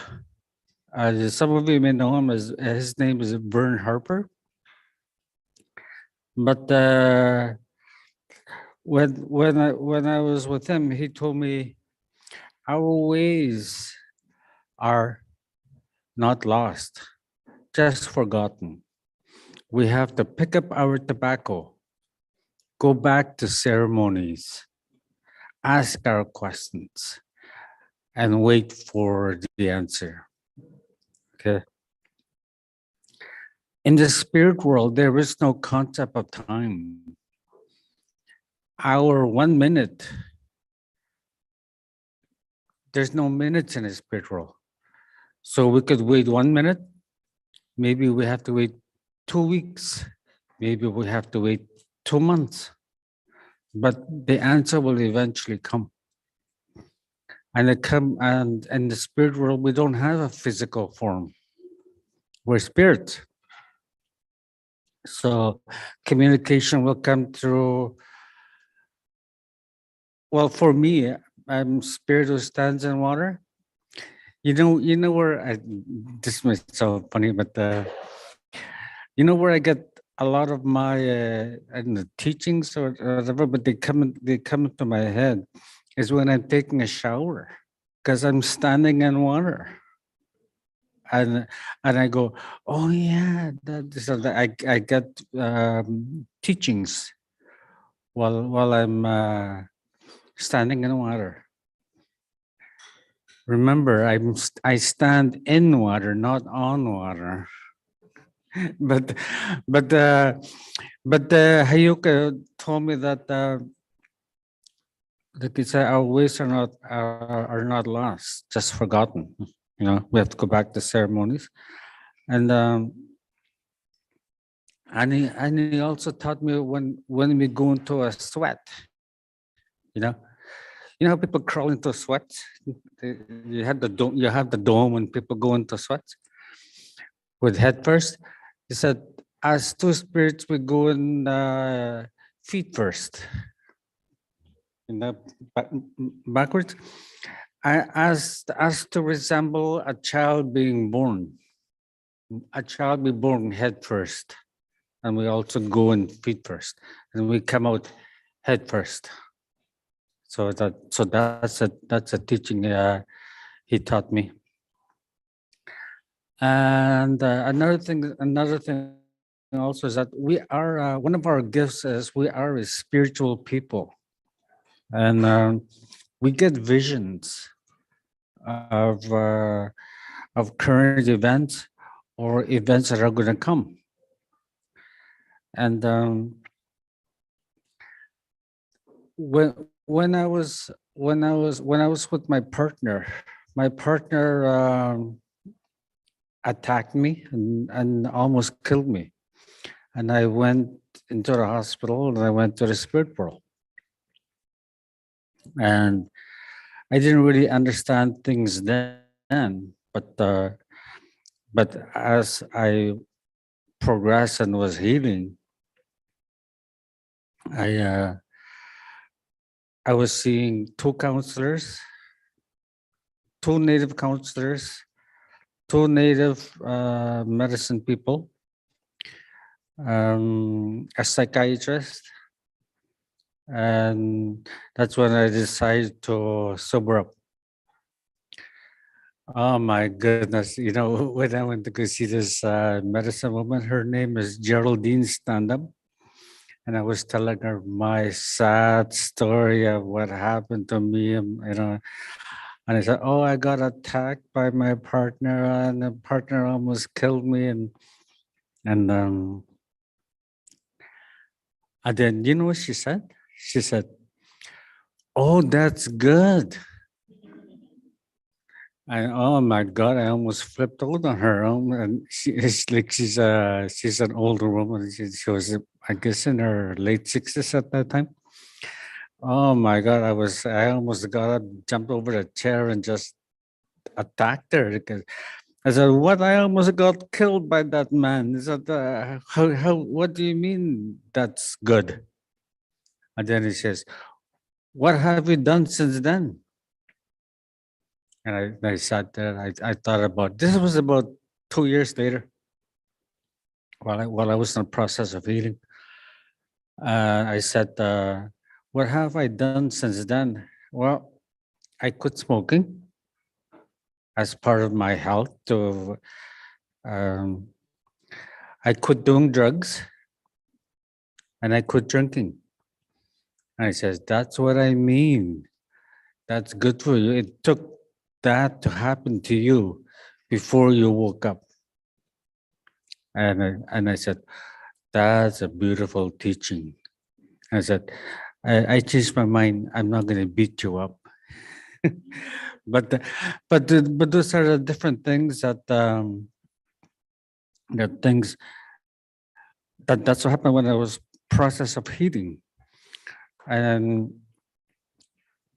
while I was a process of healing, I went to a fast. A fast is to determine if you're on the right path or what path you're supposed to go on. So I went this 3-day fast because I'm also diabetic, so I only have to go for 3 days. And in the 3 days there, I had the spirits come to me in my fast, and the spirit said I was gonna go home. And she said, "You're gonna go home to help teach or reclaim our culture and try to get our culture back to our people because our people have lost their way." I'm talking about Conscious State First Nation. And I said, "Okay." And I was just, when Ashley was doing her presentation earlier, what you're doing is what I was going to do prior to going home, because I applied to Ryerson University and I got in. But before that, in the month of June or July, my dad got sick. And my sister called me and she said, "Dad's giving away his personal items. I think you better go home. No, I think you better come home." Then I said, "Okay, but I can't stay because I applied to Ryerson University. I got in as into the anthropology program, and I was going to study Two-Spirit people because the books that I read on Two-Spirit people were written by non-native people, and I wanted the indigenous perspective on who we are as a people, rather than somebody looking out and looking in at us. I wanted our teachers to come from our heart. And then I said, okay, I'm gonna come home. So in August I went home, and I was supposed to start school in September, the following September. And but when I came home, miraculously, my dad got well and got stronger, but he still didn't have. He wasn't strong enough. So he said, "Son, can you stay with me another 6 months?" You know. And then I didn't want to say, "Well, I can't stay because I want to go back to school." Like, you only have one dad. You're not gonna. So I had to make a choice. So of course I took the choice of staying with my dad. So I didn't bother to go back to school. But now this is my university education. It's just no degrees attached to it. But when on my way back, when I was at a doctor's office in Toronto, I was sitting at in the lounge, and on beside where they keep the magazine racks, I noticed a magazine from National Geographic, and it said the title was Indigenous People Prior to 1492 or before 1492. So I said, "Oh, this is a good thing to read on my way home, so I don't tell anybody, but I stole it." I shoved it in my bag, and then when it was in my bag, I put it in my suitcase, and I totally forgot about it. And then on my way home from Timmins, I think we were turning in at Iroquois Falls. We had this sudden rainstorm, really pouring rain. You couldn't even see the tree line. That's how much rain was falling. I remember my spirit stands in water, so there's a lot of water around it. But and the bus was I'm sure it was going 10 kilometers per hour, and the bus driver was just looking at the yellow line. But we were going really slow. And while I was there, I don't know, I think I must have fainted or whatever, but I fell asleep. And during my sleep, I had a vision in the bus, and I got to go over there. And in the vision, this is I had a vision of looking at that comes is the size of the table, and I'm looking at it from a distance from this far, and I thought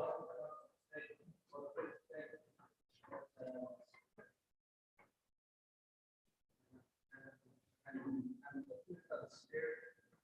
You know, in the spirit world, you know, in the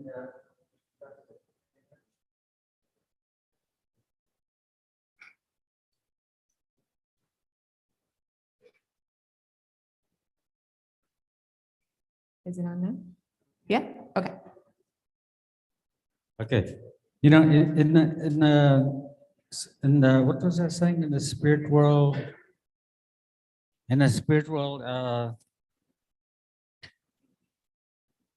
oh yeah, the spirit was hovering above the community, but if the table's the size, it's a big spirit, and it looked like the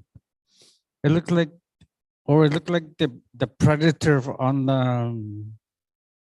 one of those, what do you call it?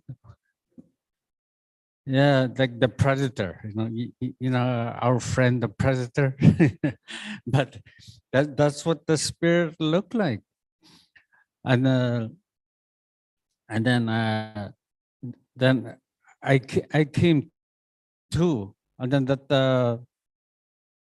and I looked outside. It was clear skies, sunny, and I was just surprised at the what's going on, eh?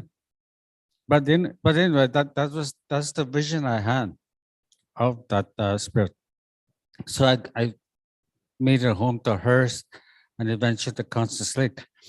And while I was at my dad's about 2 days later, I was unpacking, and I noticed the magazine, you know, the National Geographic magazine I borrowed, and I was flipping through the pages, and you know what I saw in that magazine? Picture of that actual spirit in the magazine. And I started to read the captions on the bottom, and it says something about the Haudenosaunee spirit. So I had one of the medicine people that I was seeing in Toronto. Her name is Geraldine Stand Up, and Geraldine Stand Up is she's Irka speaking, and she knew who that spirit was, or she understood who that spirit was. So then she told me, and we're online, you know, we're talking to each other by Facebook, and she says, you know how that spirit is created? I said no, and said that spirit is created by the mentality and the thinking of the people. So at that time, there was a lot of drugs, alcohol, all of the abuses around our medicine wheel. That was happening in our community. And it was coming to a point where there were even murders. There was in a 6-month period, every month for 6 months, a young warrior in our community would die or be killed. And that's how and there was a lot of negative energy happening in our community, and that's where that spirit was being built up. And a lot of people were against our own culture. Didn't believe in. I think it's called oligarchy or something. One that's afraid of their own culture. And so there was all that negative energy, but that Geraldine stand for me, that spirit can be, it can go away, it can dissipate, but over time and a lot of work, we have to get back to our culture, pick up our tobacco again, pick up our drums, pick up our ceremonies, and all I don't know if all will go away, but the majority of these negative spirits will eventually go away. And that's where I'm at right now. It's been a struggle as a two-spirit person in my community, but we're healing. Guess what? Our chief is two-spirited. She's my cousin Ramona. Actually, she's sitting next door right now. And I was sitting here, and she all of a sudden she walked in and she says, "Stance and Water, what are you doing here?" So it was nice to see her. So, but I guess we are visionaries. We see things that other people don't see. We're some people call us the in-between people. You know, we are the bridge, male and female. And I'm not sure, but at one point, maybe in our history, our two spirits spoke as one, as combining male and female thoughts in one. And we had our own form of communication. And that is what I'm currently working on right now. I'm offering I offer a lot of tobacco because I have a lot of questions. And what they say, patience is a virtue. So we gotta sit and wait. Okay? Miguel, that's all I have to say. And I am honored to be here. And looking at people, we are in good hands. And good Miguel, the organizers for inviting me. And I'd like to invite Manny next. Miguel.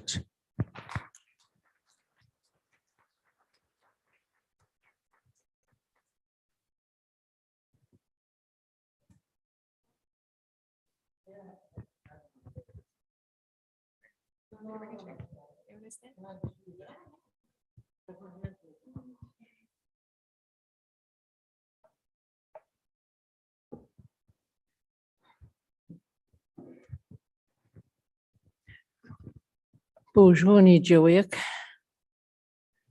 Manish Kabe Indigenous. I'm the sitting down person. I'm the one who stands in the ground, not in the water. I'm just kidding. I was just teasing him. Anyway, I'm a storyteller, and sometimes I tell the truth, and sometimes I lie. I make up stories to make people laugh. So one of my stories I wanted to talk about was what my grandmother told me about two-spirit people from the past. She said way back in, see, she was born in somewhere in early 1850s. And then she said before that, she've always known there was two-spirit people.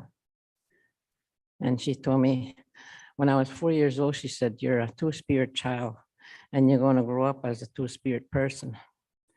And I didn't know what that meant. I would just say, yahoo. I used to, every year she would tell me who I was. Finally, when she was dying, I was 16.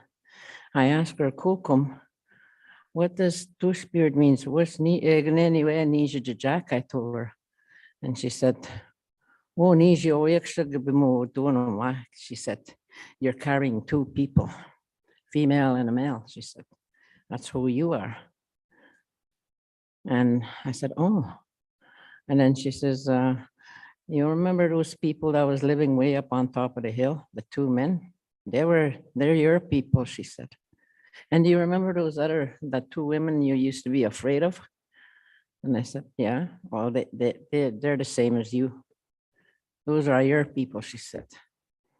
But we're still your people too, she said. And people a long time ago used to be accepted. And they had jobs like they were the people of looking after the land and then looking after the villages. They were not supposed to let the fire go out in the village. When the other men and hunters and warriors went doing what they're doing, all the two-spirit people stayed behind to look after their community. That's what their job was. They didn't have to fight, but they had to look after the village and look after the people in the village, make sure they're not attacked or anything, and make sure that fire never goes out. That was their job. And another job they used to have, she said, they were the dream speakers. They would go out with an elder, regular elder would take them out. One of the teachers would take them out in the bush and show them how to use their spirits, how to use their power to have some visions. That's what they were given. That was their jobs. And another job they used to do, she said, was like when you dream speaking is when you're going out to sleep and then you seek out the voices from the spirits of the mountain.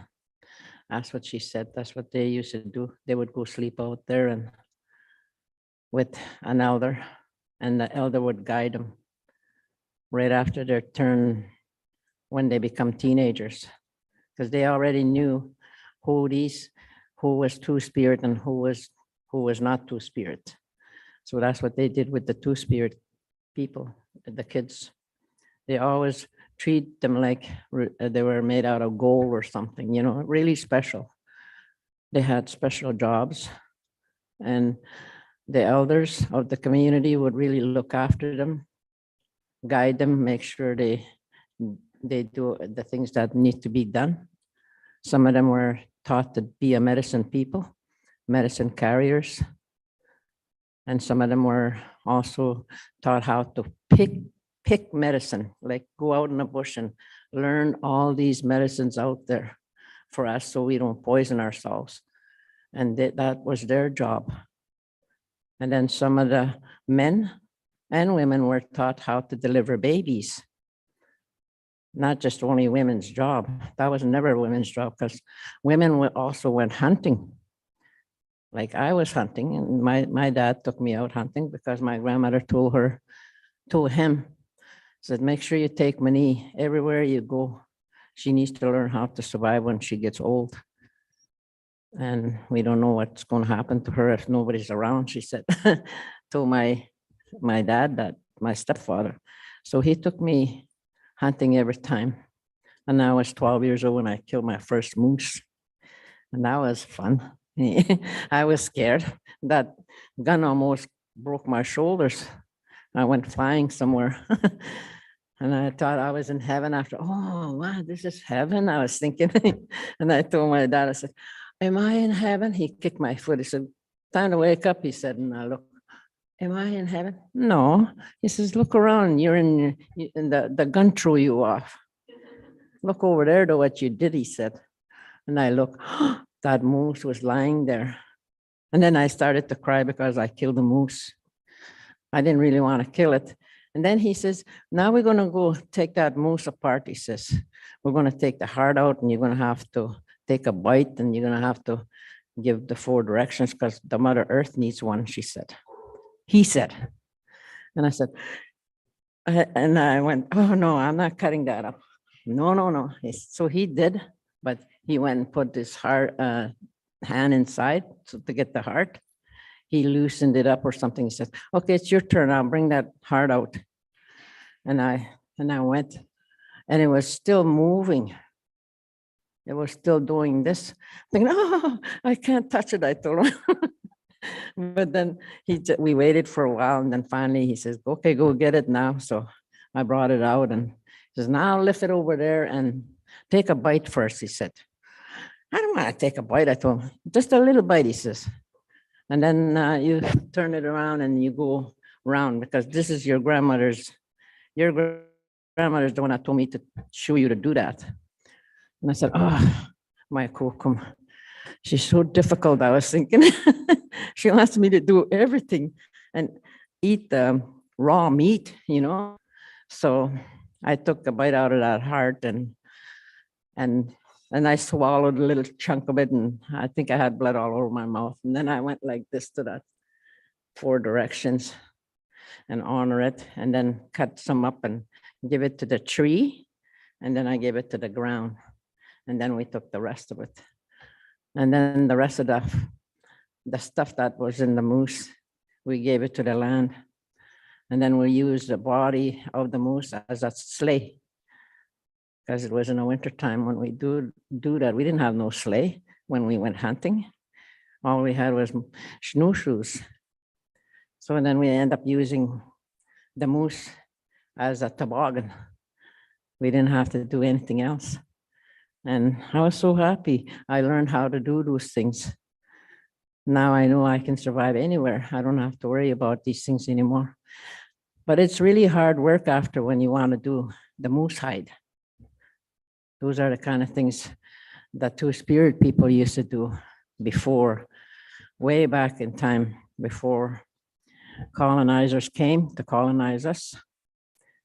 That's what my grandmother said. There's people moving into our planet. She said, our country. People are taking over. They're just coming in, she said. They just walk, and we saved their lives. And then they just went away, and they come back with hundreds. We have to save 100 more lives, she said. you know, because some of them were sick and they brought the sickness. And my Kokum said, I don't know how she managed to survive in that, because she was old and yet she survived with all that disease they brought in. She said, chicken pox, smallpox, everything you can think of. And Anishinaabe never used to get sick. The only way Anishinaabe used to die was through accident, drowning, just normal other kind of causes. And they were, when they died, they were really old when they died. They didn't die when young. They died when they're over their hundreds. That's how long Anishinaabe used to live. Now, when you look at Anishinaabe, we only last maybe 60, 70 years, 80 years at the most, if we're healthy. I mean, when we're healthy, we can live to be 100, but most of us have lots of sickness, sugar, diabetes, all these things we have, even two-spirit people. You know, I came out in 1988. And when I first came out, I had the roughest time ever. I had to leave for a year to calm people down. And then I came back to continue to get beat up again. But I had to do it because nobody else didn't want to come out. I asked one of the guys, the men, I said, how come? And they came to visit their parents. And I knew they were gay because you could tell they were gay. And I said to him, well, how come you guys don't live in town? Well, I don't want to die yet. He says, I'm going to live in Toronto, and it's easy to come out in Toronto. Nobody bothers you there when you come out, he said. But in Thunder Bay, you'll get killed. And then I told him, well, I just came out. You did? I heard about it. He said, you were the one that was on the news. You said you were gay. And I said, well, yeah, because why I said that was because we were interviewed and we were trying to rent, the LGBTQ was trying to rent the welcome ship. And then they denied us because they were gay and lesbians. And they said that we would ruin everything in that welcome ship. Then, of course, we fought it, you know, so that's how I got on the news, and that's how I came out in '88. And I've been out ever since, and I've been just fighting for the cause of the cause to have people come out and just be who they are. And I know it's really hard being a two-spirit person. When you're young, it's easier, but when you're older, it's harder because you've been this way for a long time for secret. You think it's a secret, but people already knew who you are. I used to think, nobody knows I'm gay. You know, I used to think that, but I didn't know they knew. My grandmother knew who I was when I was 4. So you could tell with your kids when they're that. I think when I see kids now, young people, when I see them coming out in Thunder Bay or just being who they are, it makes me happy. Then also, it makes me sad because some of them, when they talk to me or when they call me up to tell me their stories, it still blows me away. How can a parent just deny their child to be who they are? Why do they do that? Why can't they just accept their child? Because that's not really their kid. The kid doesn't belong to us. It belongs to the planet. It belongs with the trees, the earth. The earth is, and the Manitou, it belongs to those people. Our bodies was just borrowed for kids to come. Two-spirit kids is not us to say they shouldn't be, they should not be. That's not our way before. Christianity is the one that ruined that situation for that people. Even up north, there's so much Christianity up there that nobody can come out over there. Some of them just start suiciding or start hurting each other, and they live and they drown themselves or do something because they can't be who they are. And I'm not pointing any up north, which north is bad or which one is good and which one is terrible. And I'm just saying because this is what I know from what I've been told by the youth, by the young people. And I don't mention names. I just listen to them, what they tell me. I give them suggestions. And if they want to come out, I'll be there for them. I will fight for them. That's what I always tell them. Just come to my house. It's a safe place. If you see me, I'm a safe place. You don't have to worry. I have my allies that will come and help fight people if we have to fight for you. I always tell them that. You're always going to be safe with the allies too, the ones that are with us. They're not going to hurt us, I said. So that's what I always try to tell my young people when they're out and if they're struggling. We lost a few of them already a few months ago. And I was sad for a while, but I can't really do anything. I can only be there and I can only stand with them. I can't fight the parents. Parents would probably kill me, but that's what I am really proud of these two spirit people that are walking around in Thunder Bay. I always go, yeah, there's the young people. They're strong. They're very powerful. They got the good energy and they can do these things and they're loving. And when I teach about love. I don't teach about, well, you have to have all of it, or whatever. You can stay mad at that person if you want. I don't never say that to anybody. I always say, just love them. Even if they beat the crap out of you, just say, thank you and I love you and walk away, because what else can they do? And if you fight back, then you're the same as them. That's what I believe. My grandmother told me that you don't have to hit back anybody because then you're not any better than that person. And you don't want to be any better either. She said, just walk away and maybe they'll learn to walk away. Just be an example.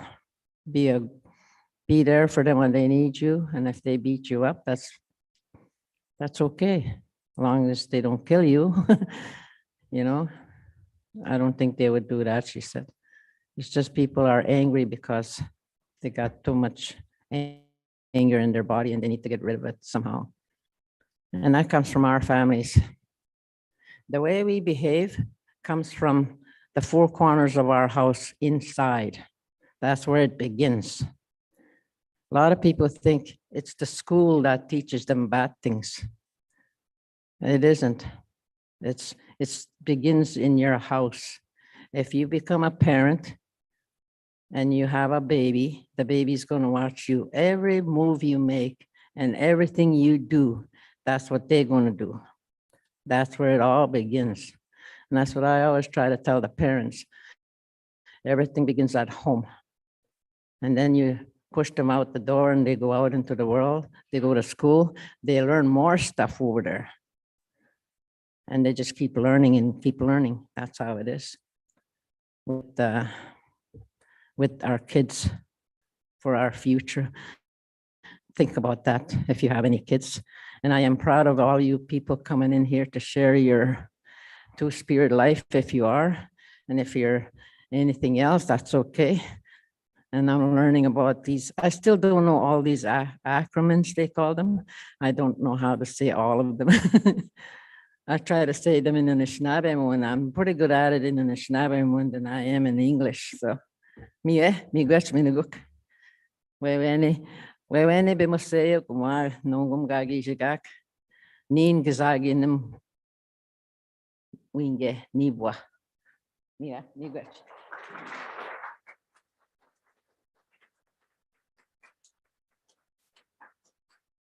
Miigwech Monet and Stands in Water. You mentioned in your story that two-spirit people were the ones to keep the fire going. Thank you for keeping that fire going because of your relentless advocacy and your unapologetic, you're unapologetic for who you are we could all gather here today and we could proudly walk with each other. So thank you for keeping that fire going for us to help us be who we are. I came out to my parents a few years ago, and my mom too, she was like, yeah, I know. I know. And it was their unconditional love and their support that has helped me. And it hasn't, recently I have been more out than ever with my current relationship with a non-cis het man. I'm with a non-binary person, a wonderful, wonderful, amazing person, and very grateful for them.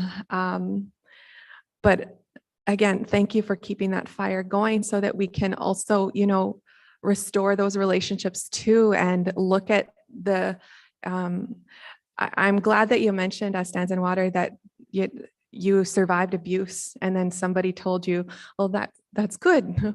But because it came from, resilience came from that, and you learned and you took a look at your life, a look at the shadows in our life, the dark pieces, and really analyze, does this serve me? Does this serve my purpose? Am I in alignment? And it kind of shakes us up a bit when stuff happens to us. So thank you for sharing that story. And I think, we have a lot of relational healing to do as people in our relationships. And whether it's heterosexual or not, taking a look at those and really healing those. And it comes from community and this support. And so thank you so much for keeping that fire going. So we're going to be heading into lunch shortly. I can smell the food. I think I smell burgers, smell real good. So at 1 o'clock, we have session 2 where we're going to hear from Alec Onabigan.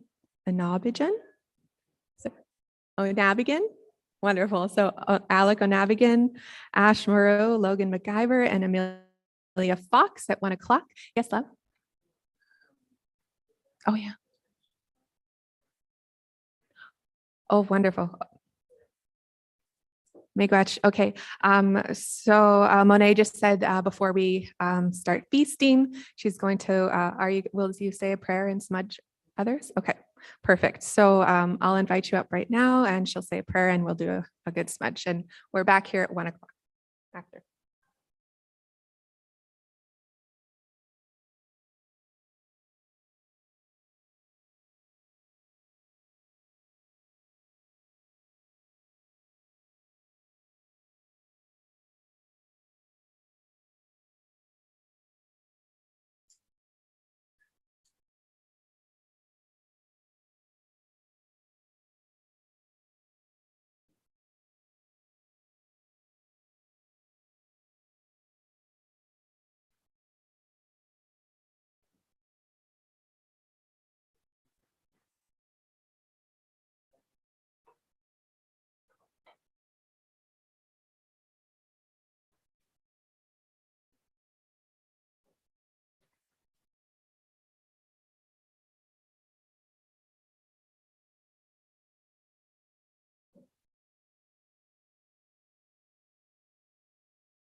We're going to start in a few minutes. This is just a warning for folks out in the hall.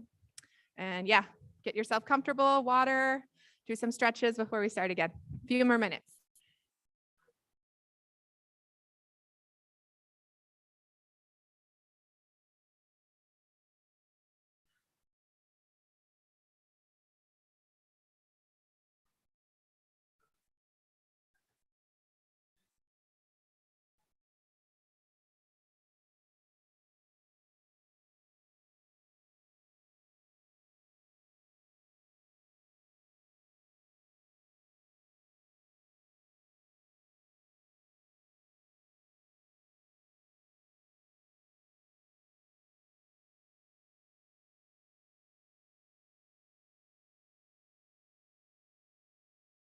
Go like this.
Wache relatives. I am so excited for this afternoon and listening to our speakers.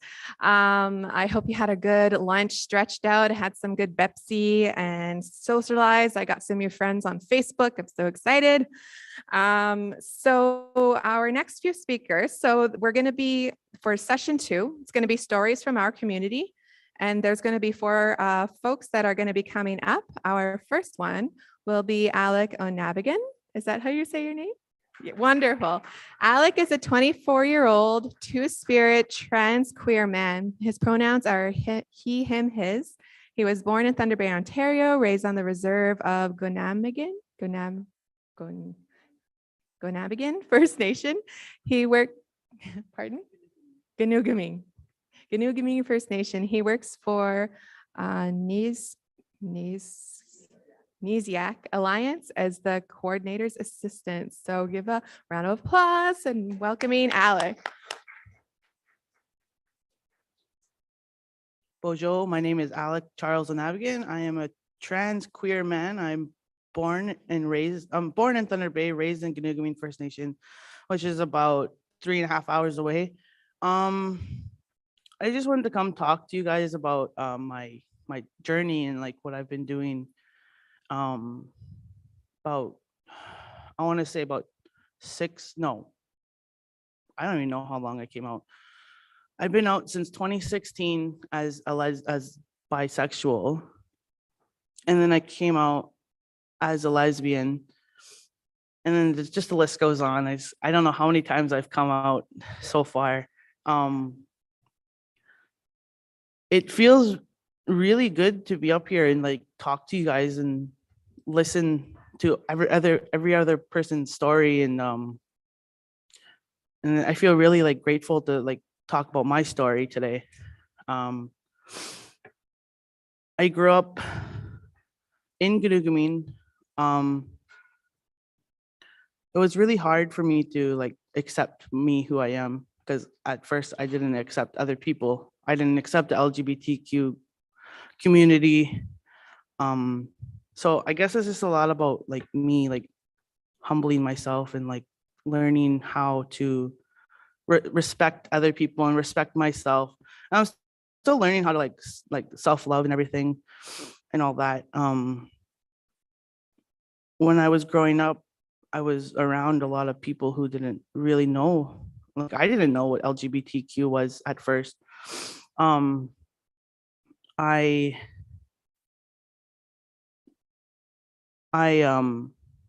I'm drawing a blank here.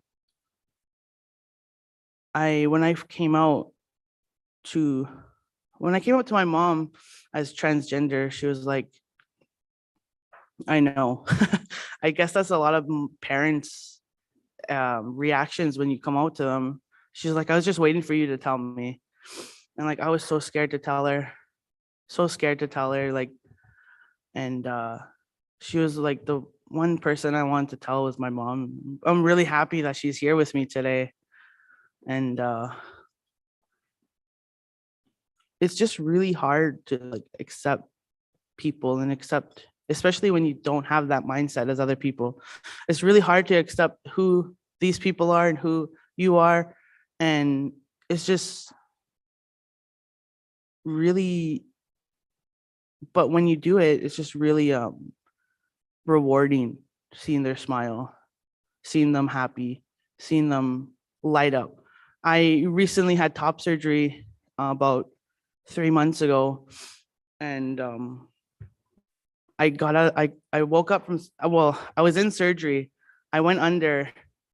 I remember seeing these Indian warriors. Like I had a vision of these Indian warriors on horseback, and they were cheering me on, telling me that I was doing good, telling me that I was on the right path.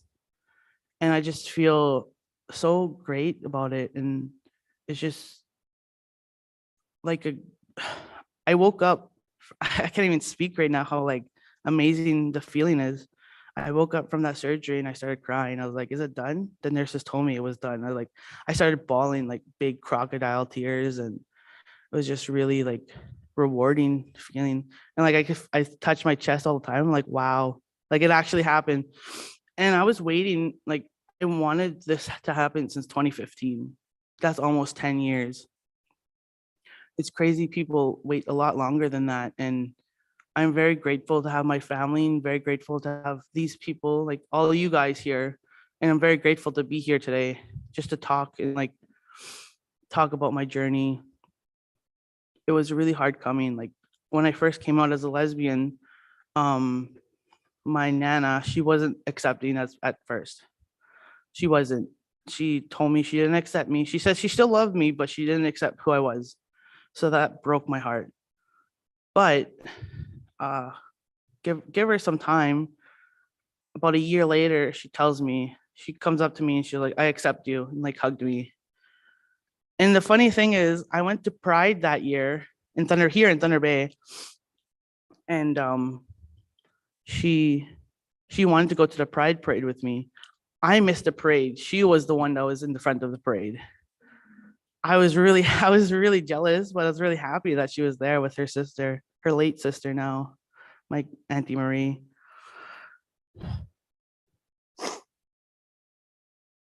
Sorry. They were the bestest friends. I just really love my family and everyone who's helped me be here today, who's helped me accept who I am. And I just want to say thank you for having me, and like, thank you for everything. And I wouldn't be here if it wasn't for this community. I honestly would not be here today. Miigwech.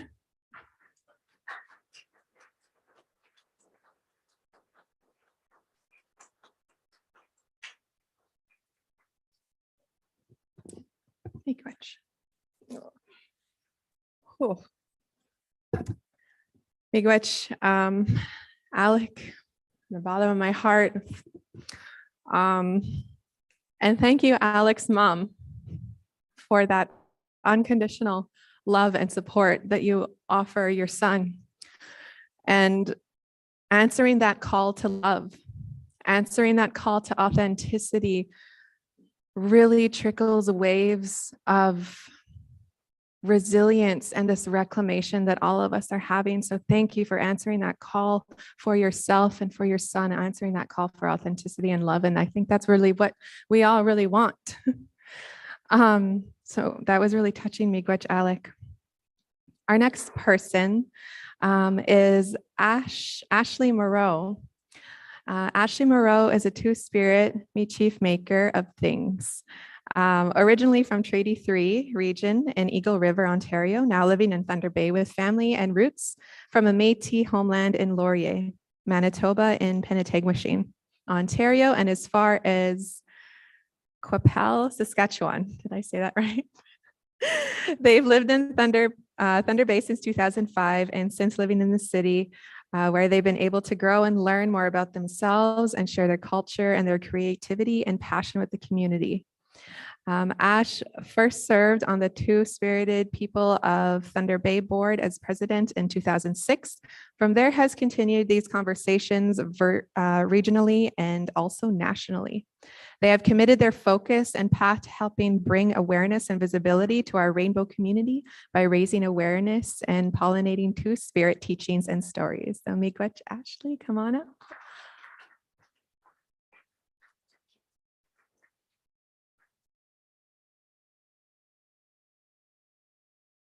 Down a bit shorter. Buju, Tonshi, Kia. Kegeka P. Pakizimuk. My name is Ash Morrow. That's what you said was, that's me. So I was asked I'm honored to be asked to come and speak today. And I was really trying to think of what I was going to speak about. And I've done a lot of talking in the last week, and I'm like, I don't even know what else to say. There's so much. It's almost like once it goes in, it goes out, and then it's out, right? So, and with, you know what, I think I'm gonna jump off of Alec there, and just talk about my journey here, because my journey here was a difficult one, and in a different time, and I think a different time than. Same as you, different time, and different time as me. And so, basically, I'm from Eagle River. I was raised by my grandma till I was probably like 6 or 7.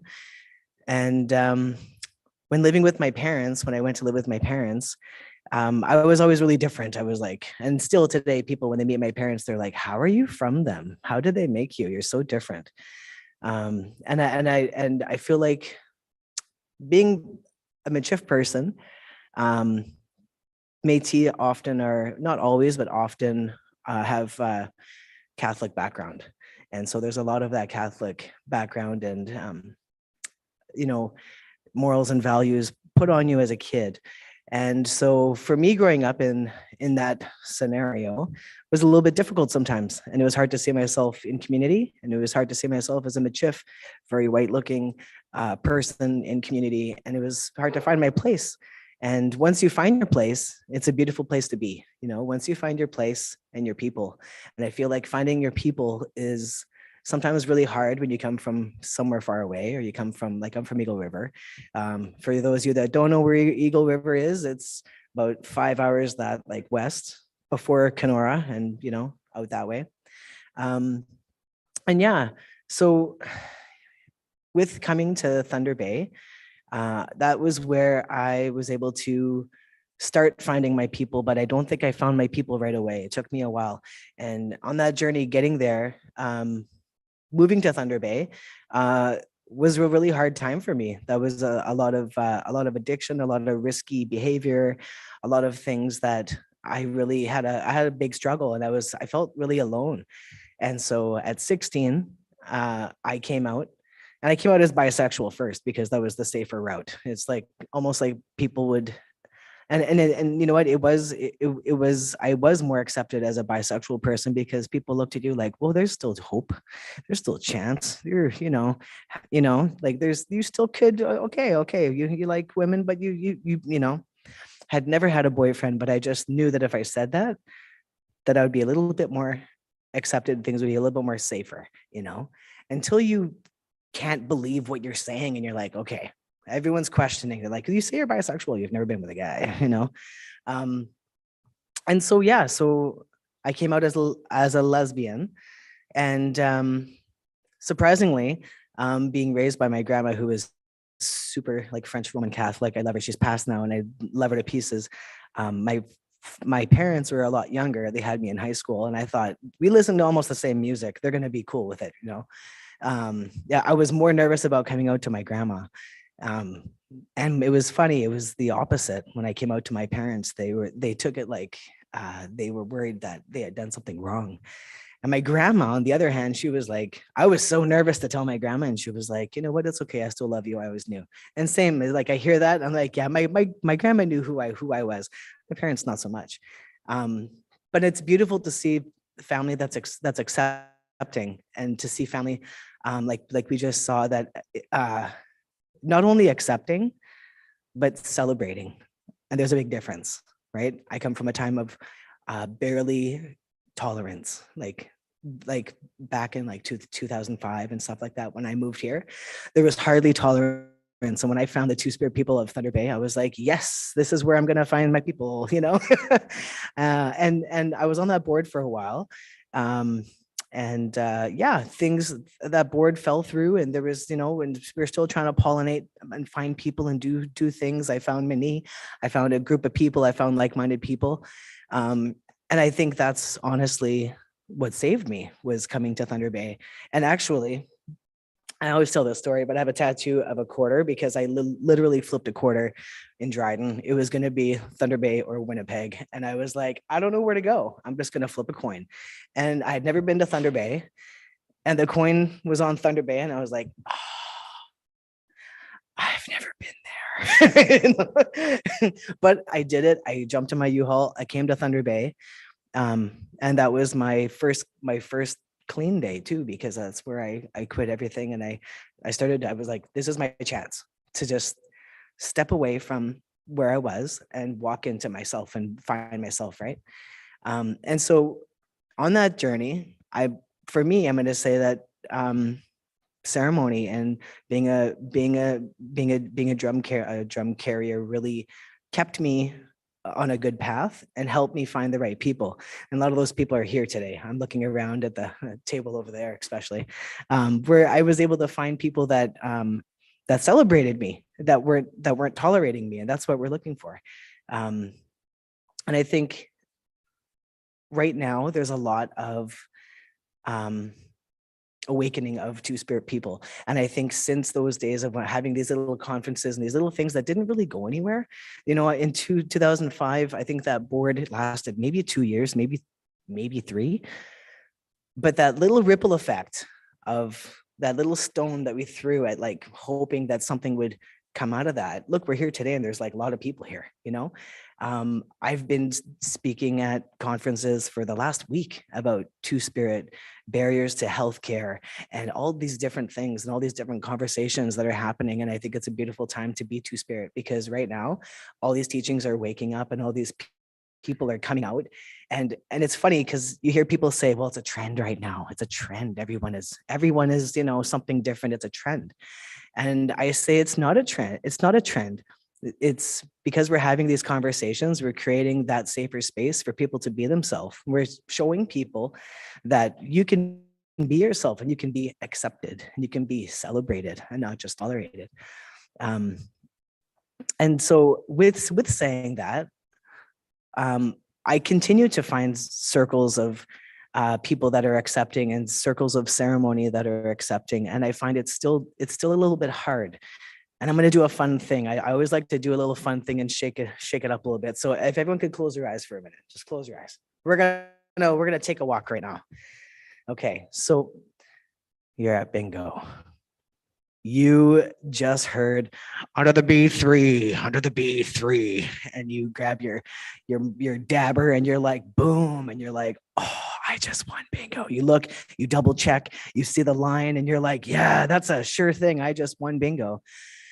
And so you raise your hand up and you're like, bingo. And, you know, like the checker comes around and they're coming over to you and they're looking at your card and they're looking at your card and they keep looking at your card and they keep looking at it and they have a look on their face like, I don't think you won bingo. And like, no, look, there's a line there. I won bingo. And I feel like sometimes, you can open your eyes now. That was just a fun little bingo moment. I feel like sometimes right now I feel like as a two-spirit person, we just won bingo, you know. But sometimes when you're going into circles, you won bingo and your card doesn't match, or that you're actually playing the wrong game. You might have won bingo, but you actually were playing the wrong game. And so with saying that, we have a beautiful, rich history of two-spirit people. There's things that we've heard from Minnie speak. We've heard from Stans and Water speak. Well, I have today. I've just been here today. So, but hearing all these beautiful stories about people speak, there's still that work that needs to be done. It's not like, hey, we got here, we're done.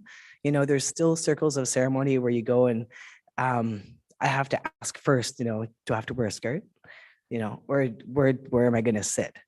Can I participate? You know, or with firekeeping teachings and duties, you know, if there's no man around, then plan B, you can help out. And I think that we're coming to a time where we're not the plan B. We're not the ones where are the ones that are going to do those things if no one's around, because to me, I feel like when it's a plan B, then you're looking at me like I'm a female. I'm a pre-surgery F to M two-spirit trans man, right? So people still look at me like, well, you know, there's definitely no surgery has happened there. So they don't even ask or include, right? So I think we're coming to a time where these conversations are happening so much that we're going to come to a time where people are going to see us as not a binary thing, or like, are you a man or a woman? It's recognizing that third gender, fourth gender, fifth gender, sixth, seventh, eighth gender. I know some people are going to speak about those different terms. And I think that we're going to come to a time where we're going to be recognized as not just, you know, can you do these duties, or you know, it's going to be a time where it's normalized, where there's going to be more, and you know what, I see it. There's a two-spirit Sundance, the first one ever happening near Winnipeg this summer, and I'm like, the first one, that's awesome, I'm totally going, you know. And just listening to everyone speak today, I think the first speaker that I came in, I think her name was Ashley, I think we share the same name, was talking about how a lot of the literature and things that we find about ourselves are written by non-Indigenous people.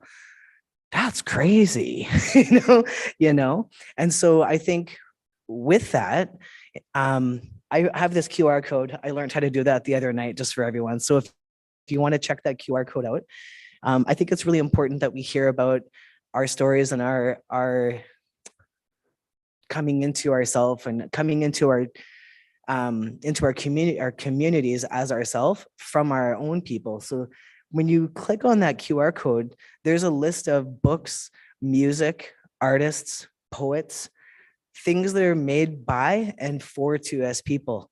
And I think that's really important that we hear from our people that are doing the work, right? From our people. So this is, it's just gonna take, yeah. So this is my buddy Gabe Calderon. This is a newer book. It's an amazing book. They do fiction kind of stuff, but it's seeing yourself in life. Seeing it took a very long time for me to see myself reflected in my spaces. You know, it was probably like 2019 or 2018. I went to a big conference in Regina.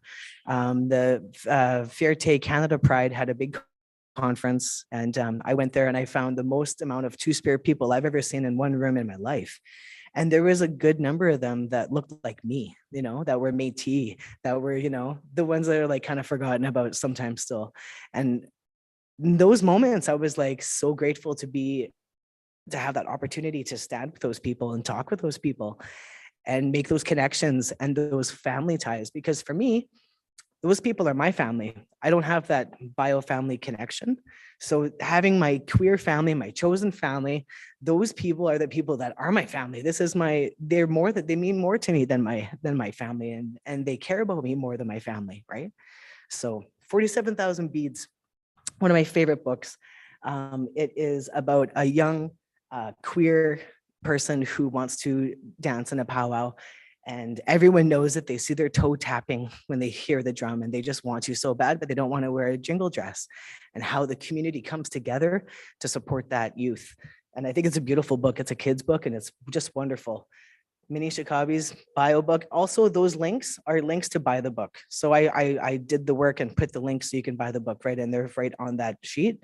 So it's pretty, yeah, simple. You could go to the next book if you want. This book.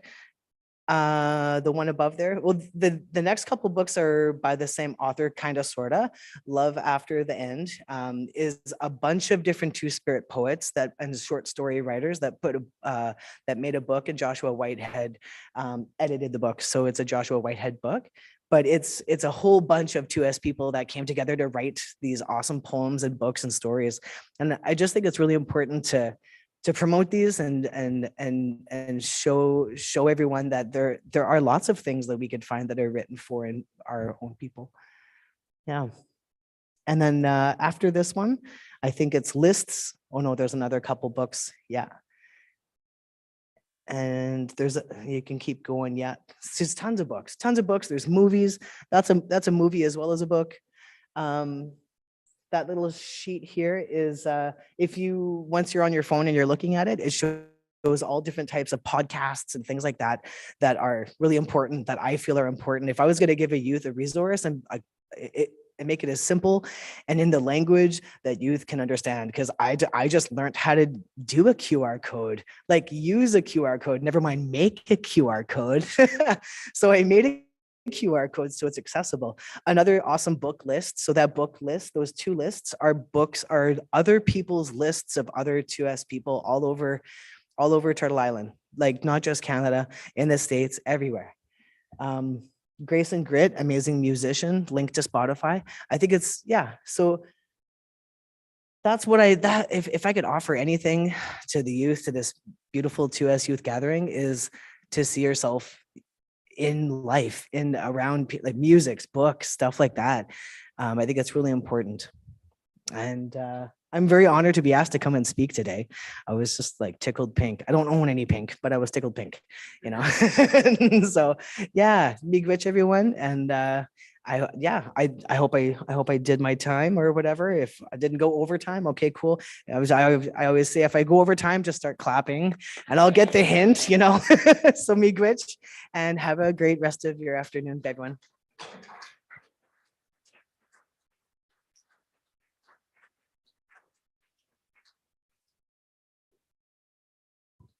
Miigwech, Ash, and thank you so much for sharing those resources. Right now, as I said this morning, I'm working on some toolkits and policies and frameworks for a specific First Nation school in the North. So I'm helping develop like how to build their library. So thank you so much for those books. That will really mean a lot to that community. And I love how you said we are not a trend. It is not a trend. It is us remembering.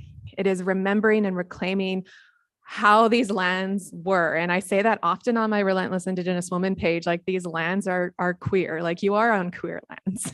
And, conservative folk and like colonial people just can't wrap their head around that.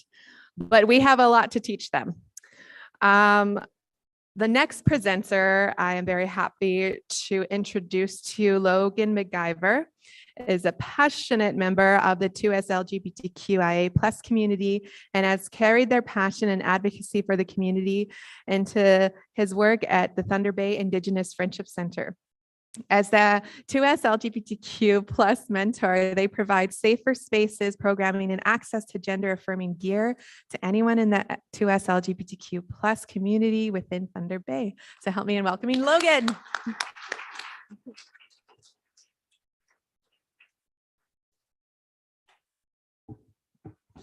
I got to figure this out because I'm tall and then y'all are short and everybody's everywhere.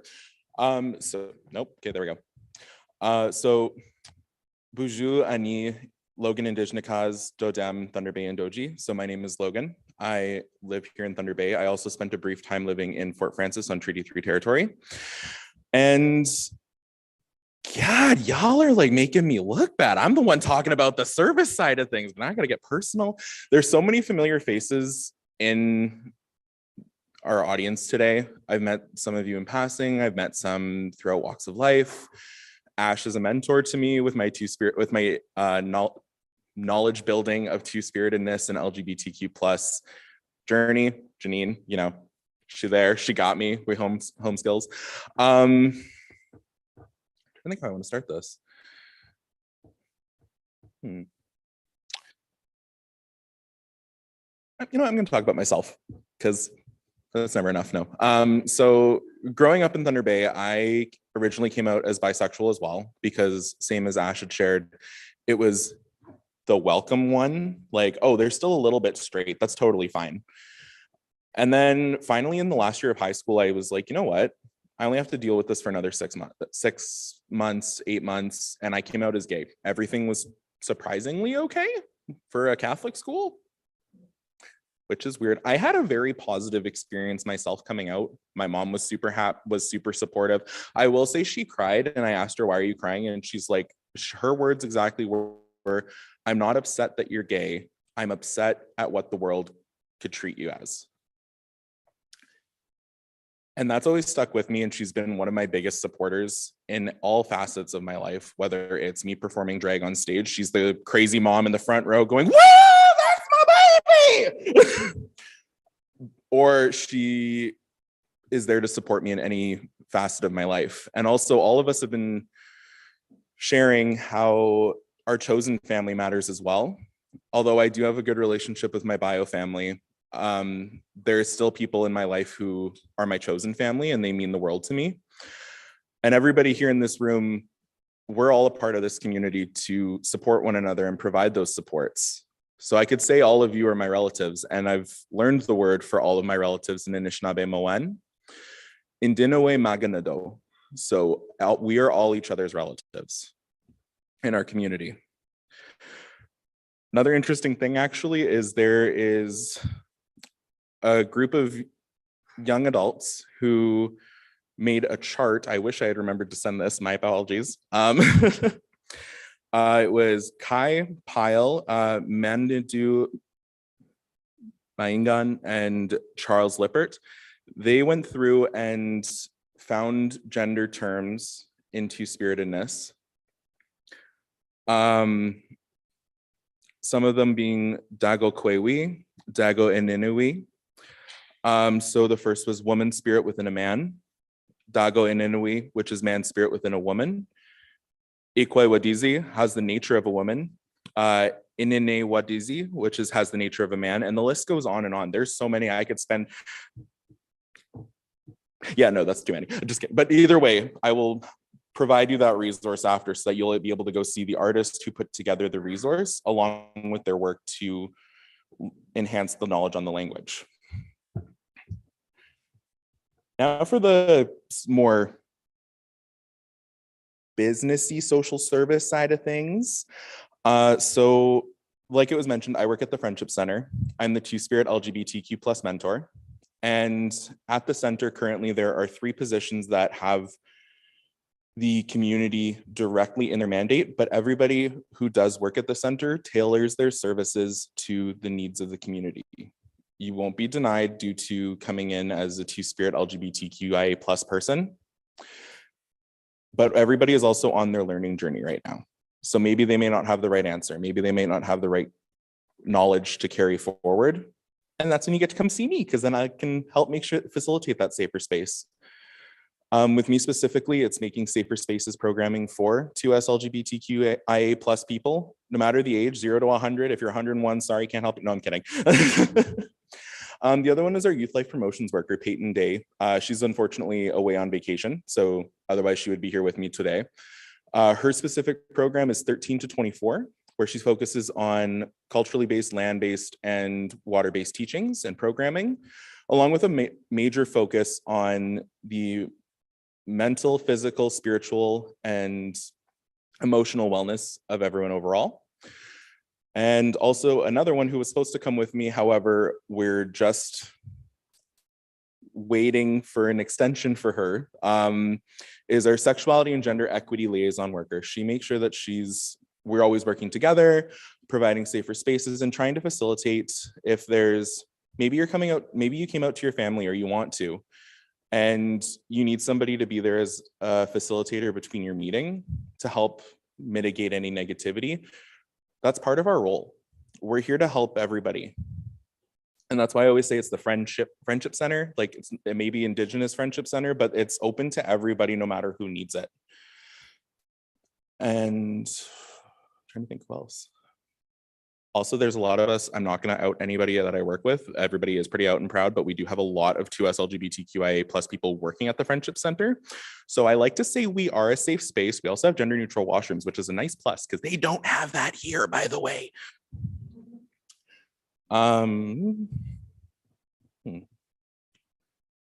Also, just quick show of hands. Who knows what I mean when I say gender affirming gear? Okay, good chunk. That's more than it was the other day.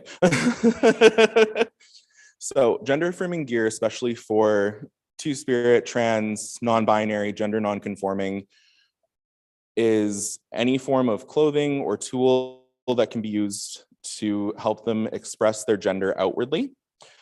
So whether you're transitioning from female to male and you maybe need a chest binder to compress your breasts so that you have a more masculine appearing chest, or a gaff for tucking so that you have a more flat appearance down below. Maybe you need breast forms. Maybe you need a packer because you need a more masculine presenting down below. That's all covered in my program for me. And I am so honored to be in the position I'm in because my partner is trans. We've been together for 4 years and I didn't know him before coming into this position, but he's taught me a lot about how to be more inclusive with trans people as well. But I'm still on my knowledge journey and my learning journey every day. I joke that Ash teaches me something new every week. It's kind of like an Ash-ism. They just teach me something new every week or every other week, depending on if they're busy or not. And honestly, a goal for me and for everybody, I think, should be to try and make those safer spaces and carry them forward. Compared to what it was, even when Ash was growing up, when Stands in Water was growing up, when Alec was growing, there's been leaps and bounds made, but we're only a few steps in.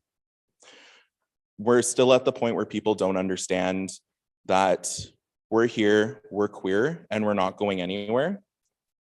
Get used to it. Too bad, so sad. And I'm going to leave you with one other word. that was taught to me by Thunder Sharma, who's a two-spirited youth from Southern Ontario and Owen Sound. They said, or he had said that for him, he didn't like to use inin or kwe or ikwe. So they were taught the word abatuize to be in between. And they said that normally means when they're on their journey from start point A to point B, you're in between your journey. They use it to express their gender. And yeah, wow, this turned into an English or into an Anishinaabe Moen lesson. So let's learn how to spell. No, I'm kidding. But abatuize is what a teaching that I've carried from Thunder, and I'm sharing with all of you. And just remember, we're all each other's biggest supports. If you ever need anything and you're in Thunder Bay, call the Friendship Center, be like, hey, where's the gay guy? No, I'm kidding. That's all I have.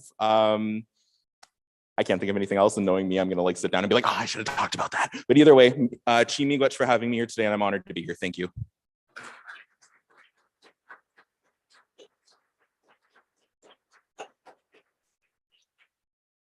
Miigwech Logan, thank you for your heart and everything that you do. Gender affirming gear. I love that. That is so amazing. I know that's definitely helped a lot of folks already, I'm sure. Very happy and honored to be in everyone's presence today. And I'm happy to introduce to you our next person who comes from the Nijiak, is it a council?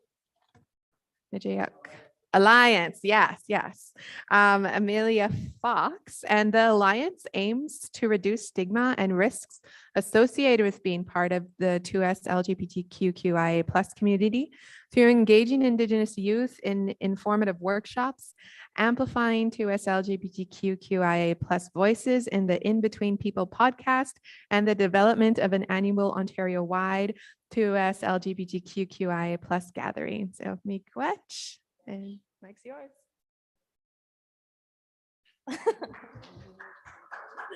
Good afternoon, everyone. They were just saying we're all Amelia Fox. Yeah, come stand with us. My name is Amelia Fox.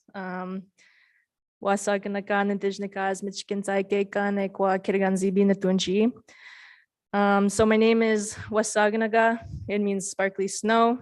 I'm from Bearskin Lake First Nation and Kiriganzibi Anishinaabe over in the Quebec territory. And I'm joined here with some of my colleagues. I'll let them introduce themselves quickly. My name is Valerie. I'm from Abington First Nation. I'm the co-lead coordinator for Nijiak. I'm Bean Fiddler, so like bean like a jelly bean.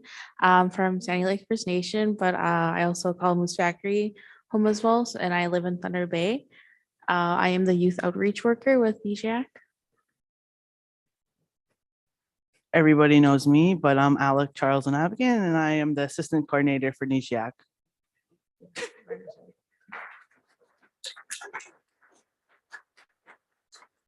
Joe was joking with me earlier that we have about another hour and 15 minutes.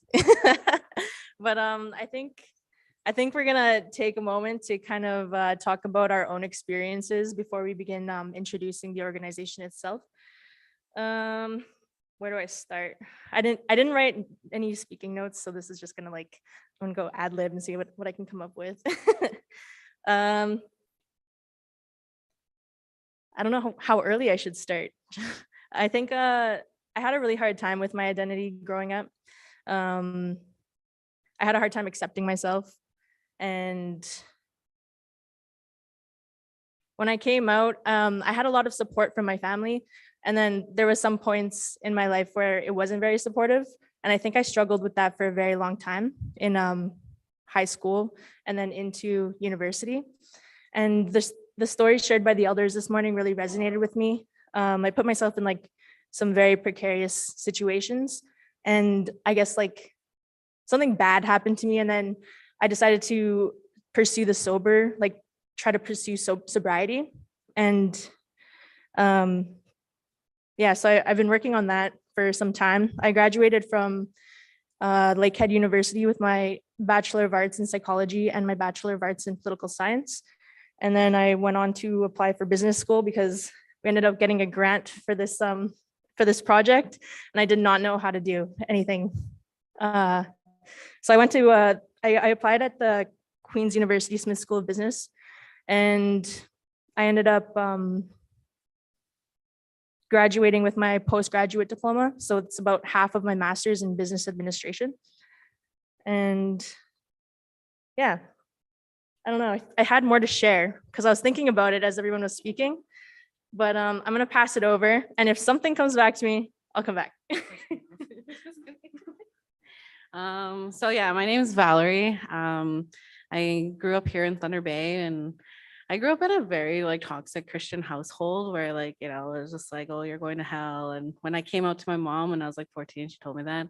She loves me now, as who I am. She has no choice. But yeah, I moved to Ottawa back in 2019 after living in my community for a bit.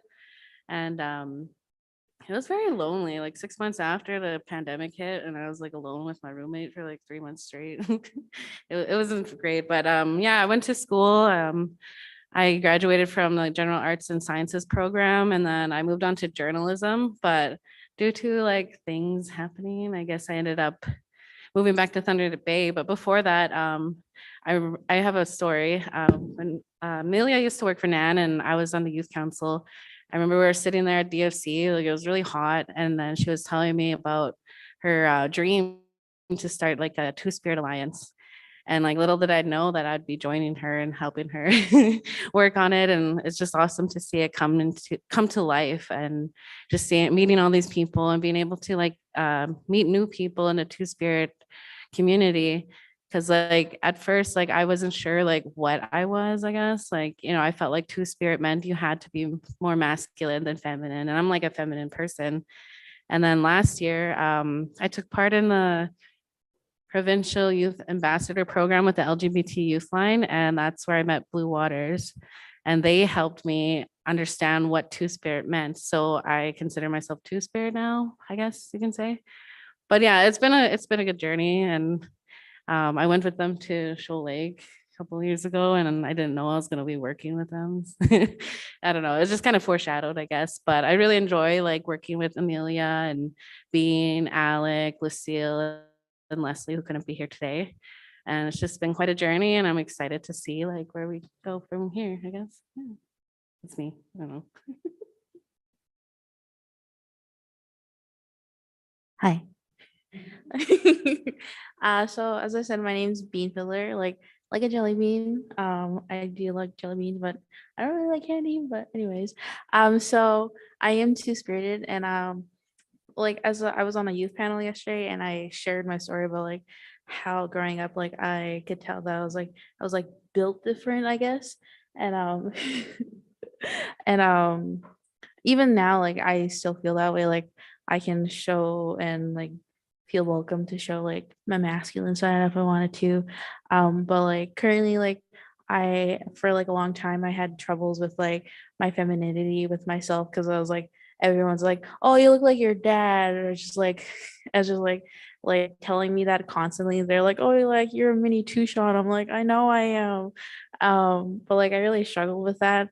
And I know like even now, like wearing a ribbon skirt feels like really nice, and I feel like really pretty, and like it's something like I really enjoy, and like my partner too is like has like really helped me with my journey with my femininity, and he's always like, oh, you're so beautiful bean, and like and like that's one of the reasons why I really appreciate him, and like he's sitting here today too, and like he's always like supporting me and like with my dreams and like what I want to do. Like I told him when I was like, I really want to make ribbon skirts. He's like, do it. I'm going to support you. I believe in you. And he's always been there for me. And like, I've been really appreciative of that. And he's really helping with that.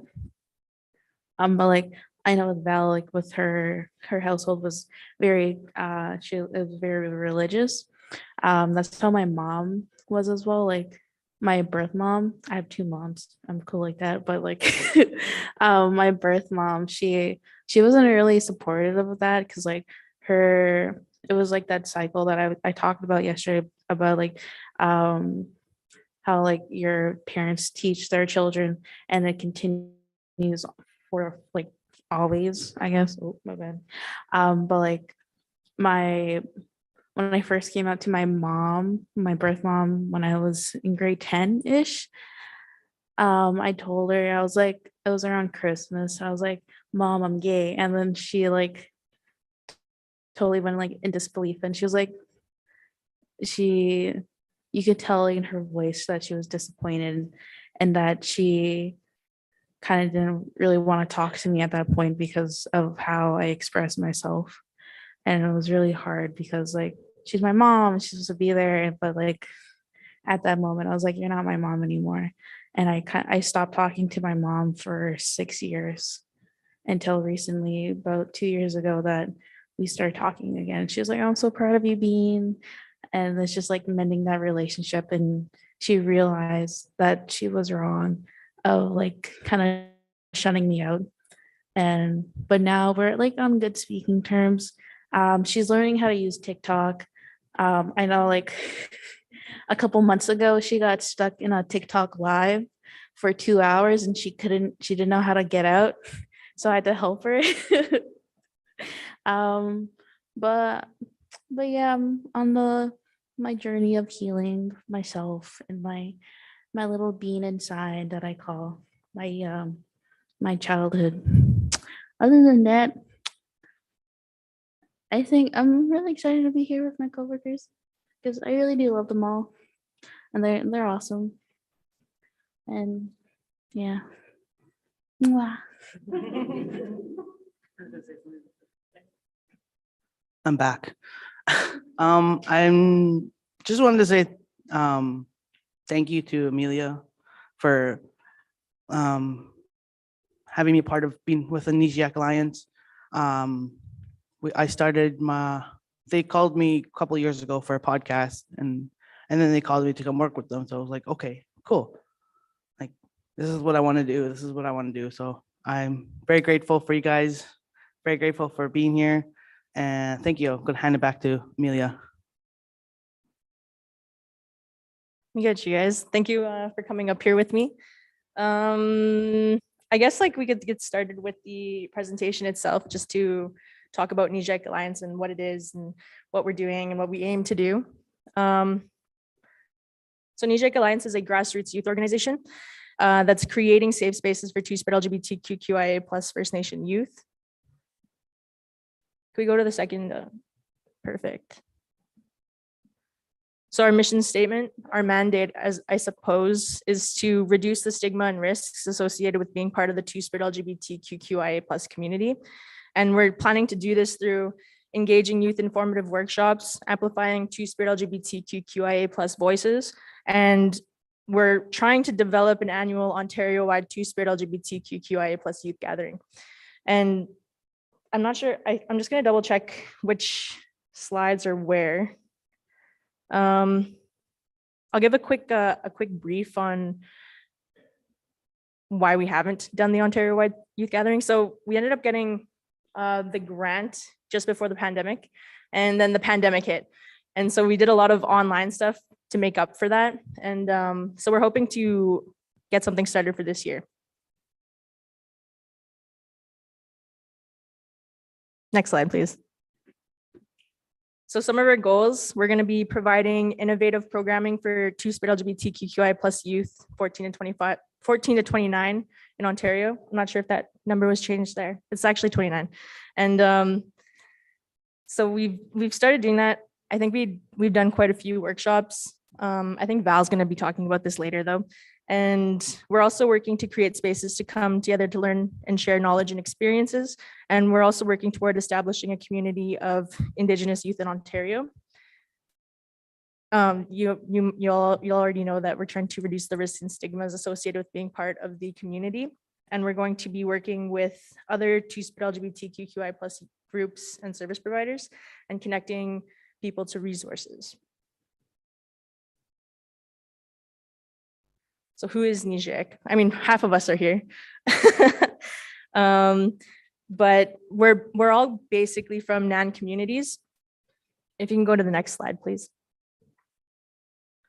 So Val, you've met Bean, you've met Alec. I'm the co-lead coordinator and co-founder of NEJAC Alliance. Who is not with us here today is Leslie, Lucille, and Carter. And I also wanted to honorably mention Matthew Wapus for assisting us when we first started as well. We've had quite a few helpers throughout the years, and I'm really grateful for everyone's support and everyone's participation on the team. And this is Dean.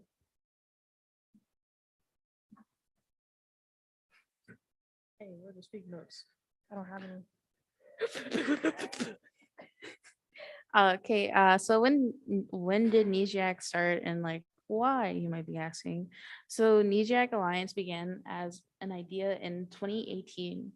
So it is a grassroots organization, and it was developed based on a gap in support and programming in Northwestern Ontario for 2SLGBTQQIA plus First Nation youth in the region. So that's like our main area that we want to focus on, because it is quite isolated up here, and as well as like in the reservations up north who are like more isolated. So we wanted to provide those workshops and those supports for those youth. And in 2019, NEJAC Alliance was approved for 3 years of funding just before the pandemic hit. So as Amelia said, all our workshops were all online, which was like kind of sucky, but like it was really nice to actually talk to other humans instead of just like computer voices, I guess. Anyways, we're funded through the Youth Opportunities Fund underneath the Ontario Trillium Foundation.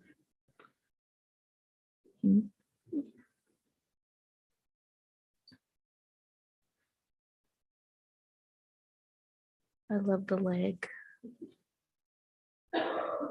So NEJAC roughly translates to 2 A's.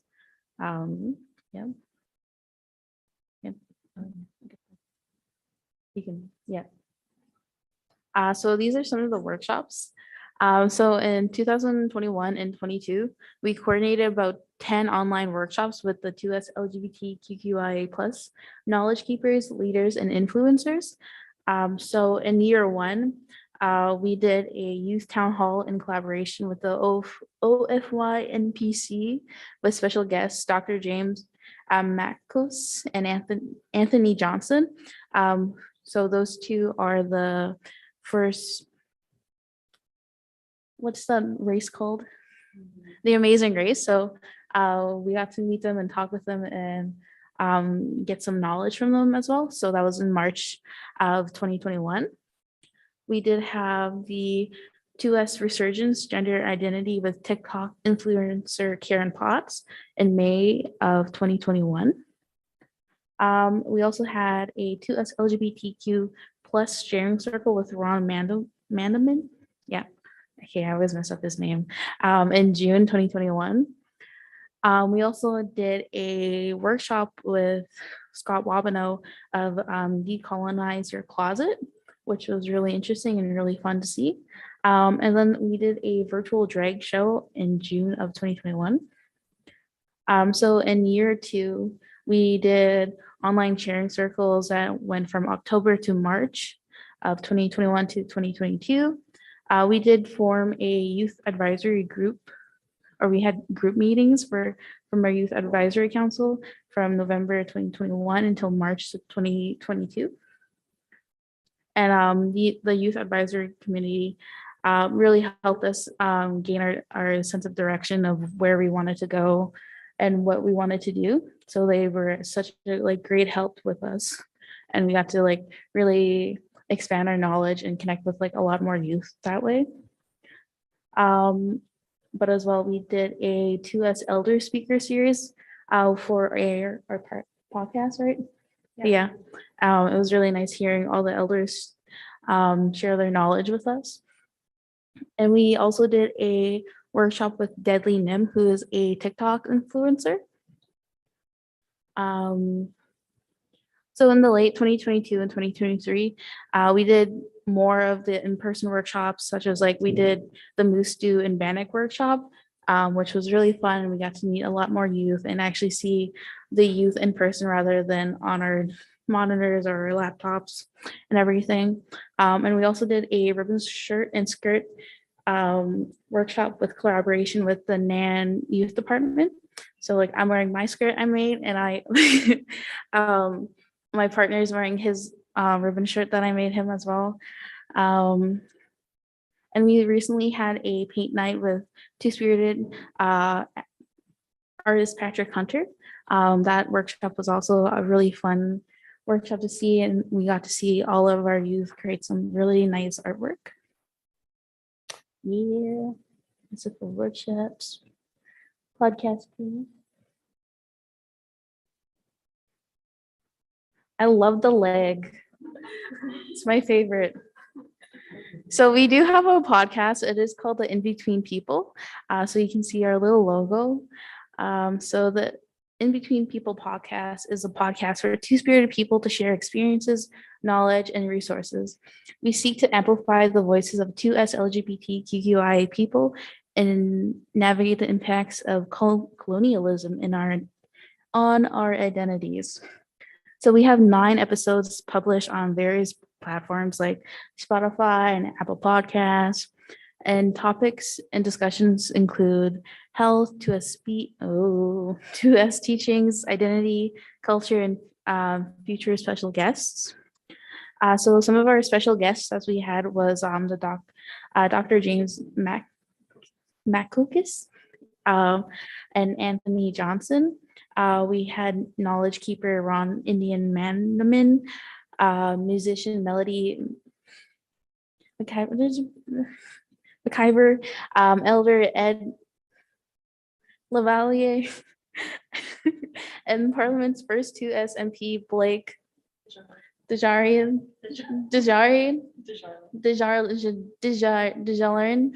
yeah, Mr. the MP, yeah. And I think this is for me, right? I think so. Okay. Go ahead, Val. Yeah, it's your turn now. Okay. If you want to go to the next slide. Eventually you'll get there. Okay, I can see that. So we have some partnerships and collaborations that NIJAC has with. So NIJAC has developed multiple partnerships and collaborated on various projects since it began. And just some of the organizations that we work with is NAN Legal Services, Frame, a National Youth Mental Health Network, the Thunder Bay Friendship Center, Ontario Aboriginal HIV/AIDS Strategy, and the Anishinaabe Aski Nation Youth Department and Education Department, and OFNYPC. It's just not listed there. Yeah. I'm gonna go to the next slide. There we go. Just some of the highlights and accomplishments that NIJAC has done is we were awarded with the Outstanding Community Project Award from the Mayor of Thunder Bay in 2022. Wrote and presented the support for 2SLGBTQQIA+ First Nation people and youth in Ontario through the development of a regional incorporated 2SLGBTQQIA+ organization and proposed NIJAC be that entity. The resolution was passed unanimously by the Chiefs in Assembly in November 2022. I couldn't be there, but I was like crying watching the live stream. Business planning and incorporation underway, and currently planning an Ontario-wide 2SLGBTQQIA+ youth gathering for the summer of 2023.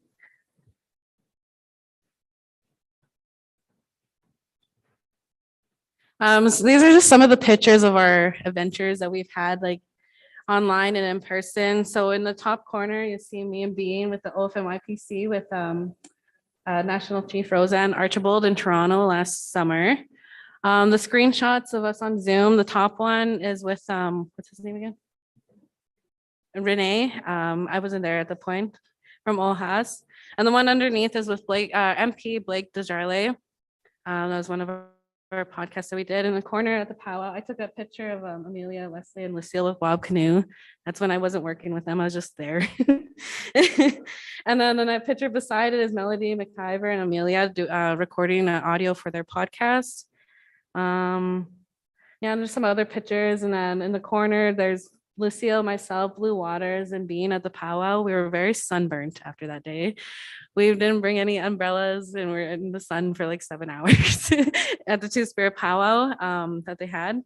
And underneath that is just me and Bean facilitating our presentation and just like hanging out with the OFNYPC in Toronto last year in the Chiefs Assembly. It was really fun. And there's now we have other stuff that we've been doing. We checked out the Two-Spirit LGBTQ and allies where thing that happened earlier this week, and we're here today. And there's just so much other things that are going to be coming up, and just like you'll see us around. You'll get to know our faces now that everything's in person.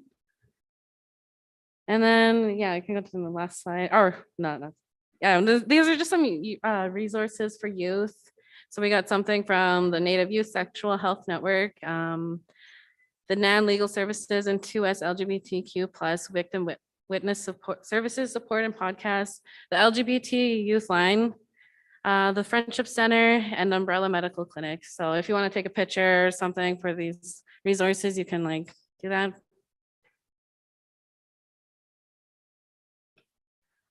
So I'm gonna go to the last slide. It'll get there.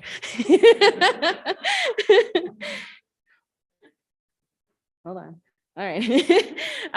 Just want to say miigwech and for sharing your space with us today, and just follow us on Instagram, Facebook. We're trying to get TikTok going, but that's a work in progress. It's kind of difficult, but I don't know if anyone else wants to say something. Thank you for listening to our presentation today. I really appreciate it. I could probably talk a little bit just because I realize there's still like an hour left. You don't mind? Well, I'll tell the story of I guess why I decided to start NIJEC. So I had a hard time as a young person, and my dad, he would constantly talk with me, and he would encourage me that my experiences are intended to help the generation and the people up north and stuff like that. And so he asked me one day, and he's like,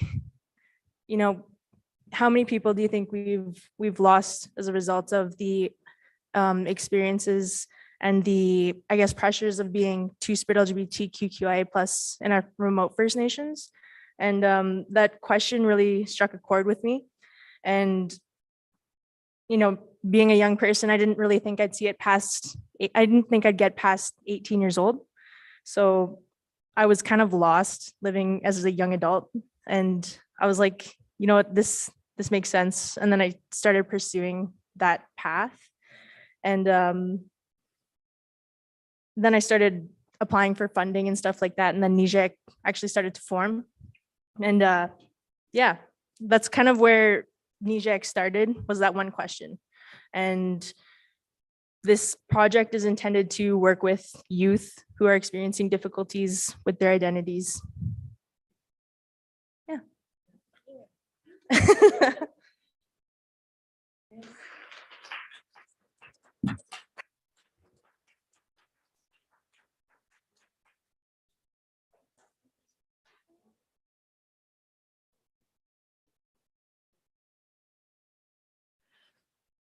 Oh my goodness, that got me so excited. Those different programs that you all are doing. Thank you so much for the work that you're doing.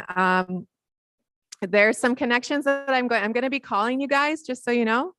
Scott Wabano and I are planning something in Moose Factory, a 2SLGBTQ+ celebration in the coming spring. So I would love to connect with you all. So before we go on to our next session, we are going to take a 10-minute break, and then we'll meet back together, and we're going to have like a group discussion on the barriers to success and gaps to success for 2SLGBTQ+ people.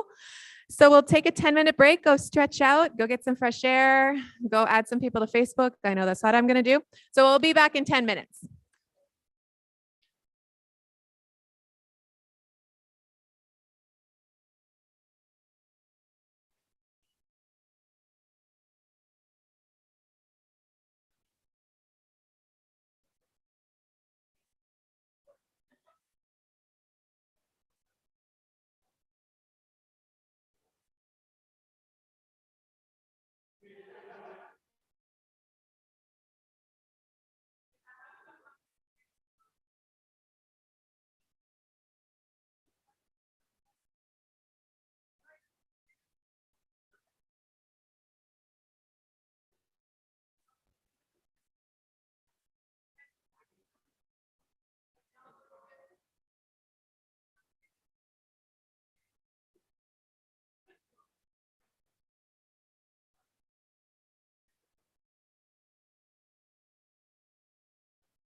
We have a couple of minutes. Just wrap up whatever you're doing, do some stretches, and we'll come back and we're on to our last session.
Which I'm really excited about because it's more, it'll be collaborative.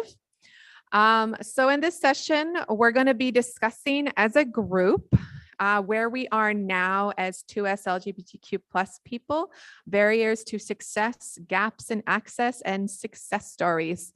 So the way that this is going to work is we have Mallory and Jericho over here at the table and Pip, their assistant. Pip on the table there. He's so cute. So the three of them are going to be recording the answers. So Mallory will come up and kind of lead the discussion, and then Jericho will take notes. And I guess we'll do like popcorn answers. I guess you could say you'll give raise up a hand or just shout it out in your responses. So Mallory, come on up and you could start leading.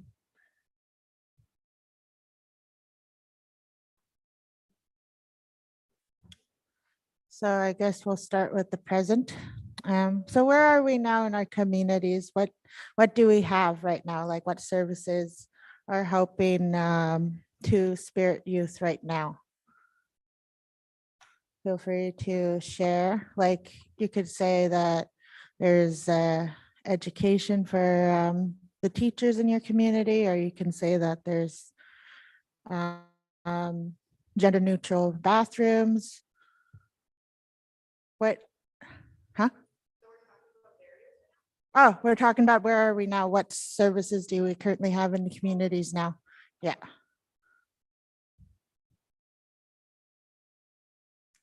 You can say if there's none either. If there, yeah.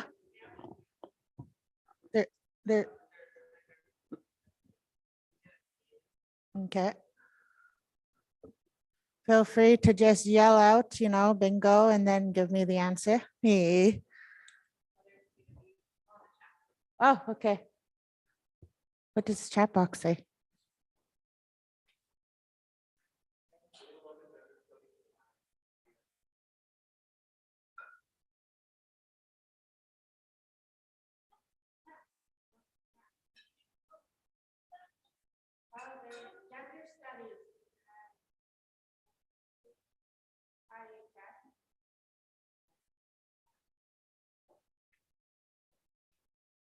Anything else?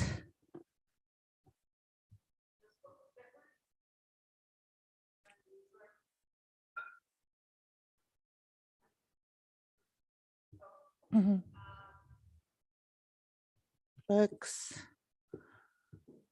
Could be like even documentaries or even youth led. Doesn't have to be by like leadership or, programming. Even youth led stuff can be mentioned. What kind of changes in your communities have you been trying to bring?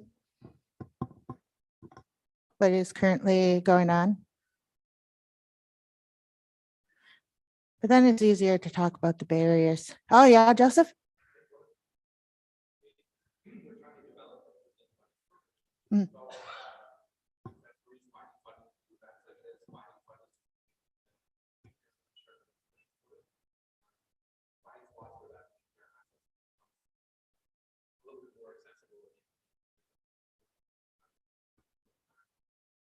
Needed funding, Mm. but that would be something that would probably be beneficial.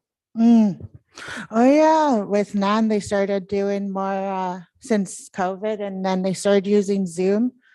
So they start, instead of like going into the communities, they had youth like gather online, because I did the moccasin workshop as well online, and there's people from different NAN communities who started doing that, like taking part. I think too, we can mention Cole. What's that guy's, that person's name that did the LGBTQ teachings with us before, Joseph?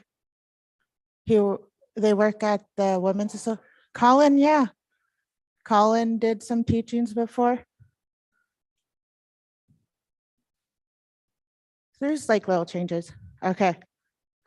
So we got, how much do we have now, Jericho? So with the friendship centers in Ontario, most of the centers have started to or are already in the process of continuing their youth councils. So allowing that opportunity for them to lead culturally based workshops and be members in their society or in their community for trying to make a change, no matter how big or small that may be. Mm.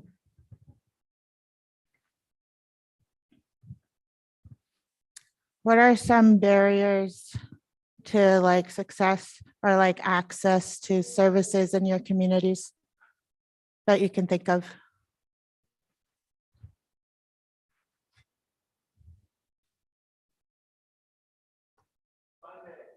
Funding.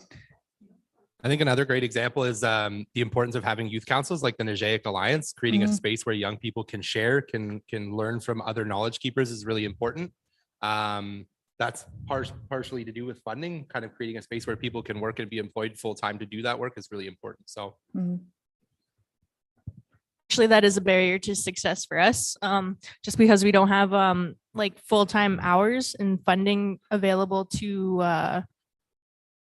I guess do the work, because like most of us have full-time jobs and then we're working on top of it, and Najaic Alliance is kind of like another full-time job. So I would say that's a barrier to success as well. Mhm. I think another barrier that we can think of is like just within our communities, not a lot of people are knowledgeable about pronouns or the different genders or gender affirming gear. So I think like frontline workers should be also kind of like educated about as well as teachers, because they work within the community as well. So they should be educated about the issues and how to be an ally. I think that's one of the barriers because of its like lack of education, and also like kind of decolonizing, ceremony, because right now it's very gendered, and a lot of youth do not feel comfortable attending ceremony because some youth who may present as female don't feel comfortable, like they're non-binary, but they don't feel comfortable wearing a skirt, but then they're asked to wear a skirt at the ceremony. So I think like a lot of the teachings are very like they fell into like gendered conversations, because before I think it's just what made us comfortable to attend ceremony, but now it's like a requirement or protocols as they would put them. I have the mic over here in case anybody wants to say anything. I'll run up to you and give you the mic. I took my heels off for this. I took my heels off to give you the mic if you have an answer. So right now we're on barriers, right? Yeah. Barriers in the system for 2SLGBTQ. Okay.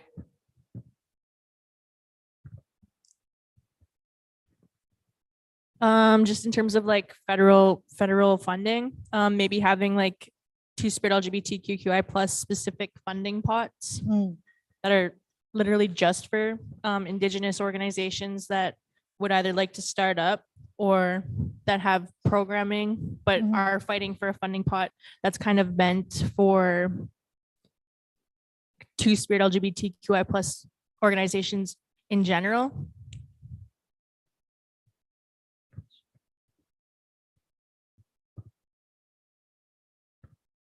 a lot of it too is again, not lost teachings, but forgotten teachings, and being able to find those who are able to, or who know those teachings to pass them on. At the Friendship Center alone, we have people coming to us being like, oh, well, I want Two-Spirit teachings. Okay, great. But we need to try and figure out what's going to be relevant for you. How can we enhance your knowledge? Oh my gosh, I'm on the screen. What is this going to be useful for you? Is there somebody that you need to, is there somebody we can connect you to instead? Because I know for some of mine, I'm not very comfortable passing them on, only because I don't know them as well as maybe an elder may or a knowledge keeper may. So it's definitely a barrier that hits a lot of people looking to access those teachings and knowledge. Mhm. And another example could be barriers to healthcare, like, especially for trans youth who are not able to have a doctor who's near their community. Sometimes they have to go travel down south to get top surgery or just to access that care, and even trying to get gender affirming clothing as well. So there's like a lot of it's available in urban settings, especially like down south. So a lot of like remote communities in our territory are often left with them trying to buy online, and then sometimes it doesn't even ship in their community because it's a PO box. So like access to health care that is that supports 2SLGBTQIA individuals, because some doctors don't even know where to start with is it treatment or I don't think it's treatment. Care plan, yeah, care plan for trans youth, to start that transitioning. So like, what are some other barriers that you can think of?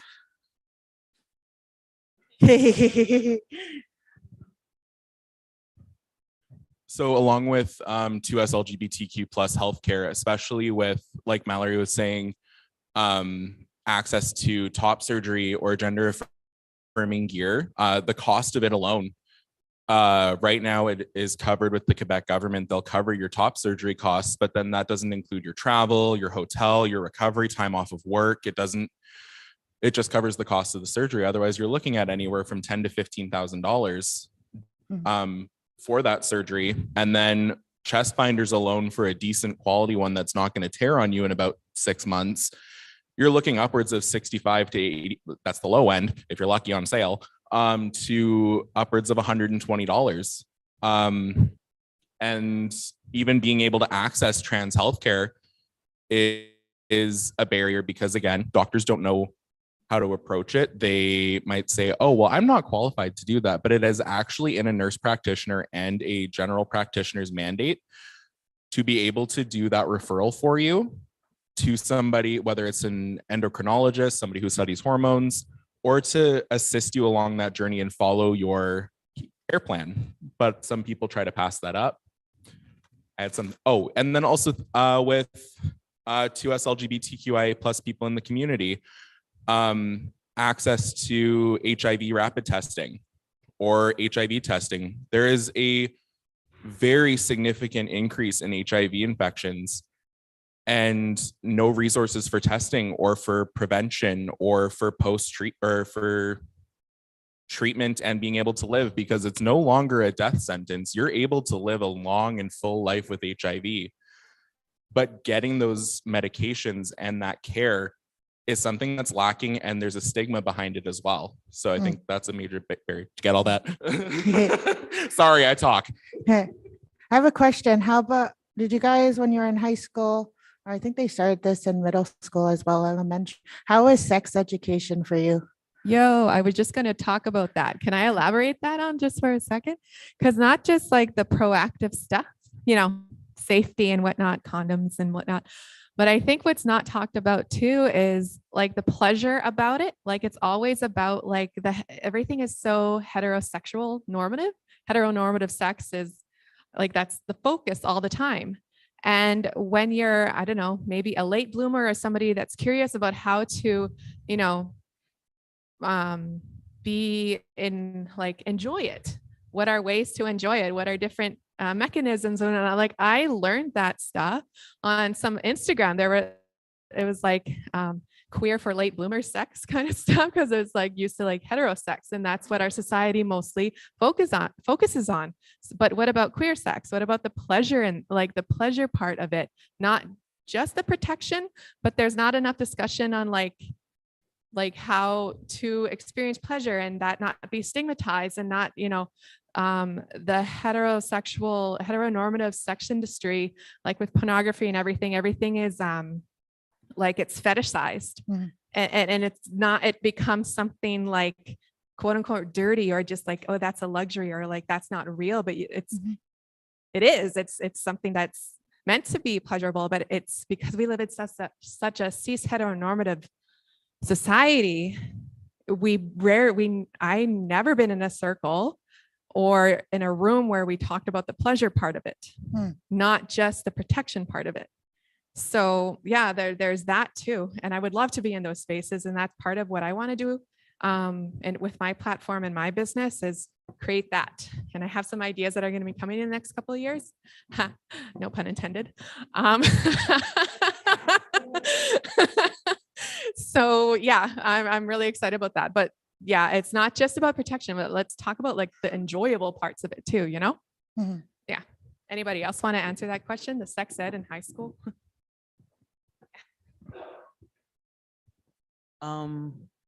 When I had sex ed, I was still in elementary school. I was going to a Catholic school. So it was totally different from what I learned on my own. It's just pretty much like how to protect yourself from safe sex, how to protect yourself from not protect yourself from safe sex, protect yourself from STIs and stuff. It was all about health, and like what she said, it wasn't about the pleasure, about enjoying it. And I had to learn all that by myself pretty much in high school. Well, not in high school, it was after high school, because I was pretty scared of my sexuality when I was in high school. So after high school, I learned a lot by myself. And it's like, I was grateful that it was internet, but like she said, internet, they fetishize LGBTQ sex ed. So that's like, would be a big barrier there too. You're okay, Pip. So like, I was even thinking in regards with like consent and like boundaries in bed, like, and not, they don't even talk about that aspect of sex. And a lot of youth end up go into relationships blind, that they don't really know what consent is or about what boundaries are. So some people push the limit, and then some people let people push their limit, into their boundaries and stuff like that. So like, oh, would you like to go? Yeah. Hello? There. Yeah. Yeah, I wanted to talk about AIDS. When AIDS first came out. When AIDS first came out was 1983, I think. I think that time, was it 83? No, 85. I first saw it was 1980, 83, when it was advertised secretly around different big cities. They were working on it. And then around 84 and 85, it came out in Winnipeg. And I studied that right away. I went because I was thinking about the First Nations people. And I was working with the nurses. Then I said, I'm really interested in learning about this so I can share this with the Anishinaabe people, especially the ones that don't know how to speak English. I said, they need to know these things. I don't care if they're 50 years old or 60 years old, they need to know. All these older people need to know what's going on with the AIDS epidemic, I said. And then they taught me what to do with the AIDS education. So I went up north after that to start teaching age education. And I went to Fort Hope, a few other places. And the elders over there were just rolling around on the ground laughing because I was showing them how to use condom and how to use safe sex and how to be safe. You know, it was kind of hilarious for me because just for them, it wasn't, it was the way you say things in the language and the way you do when you show them how you have sex and what's really important when you're doing sex and how you can enjoy yourself without getting that disease. You know, I was trying to tell them in there. And the elders were the ones that I had most, they were the ones that really were kind of funny. The middle-aged people were kind of, well, I guess we just can't have no sex. We'll die if we have sex. That's what they thought. And I said, no, you're going to live a long time if you do safe sex. And then they would laugh at those things because having safe sex to them was they never had condoms in North. You know, that was not a priority for them.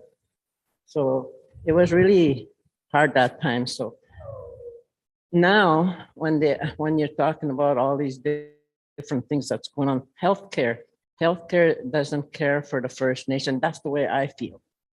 I'm not saying everybody should feel that way, but you know what we should do one day is we should just get together and march and talk about healthcare around the city, you know, just do one big march and have everybody carry signs about healthcare. First Nations healthcare is very important and all this and all that.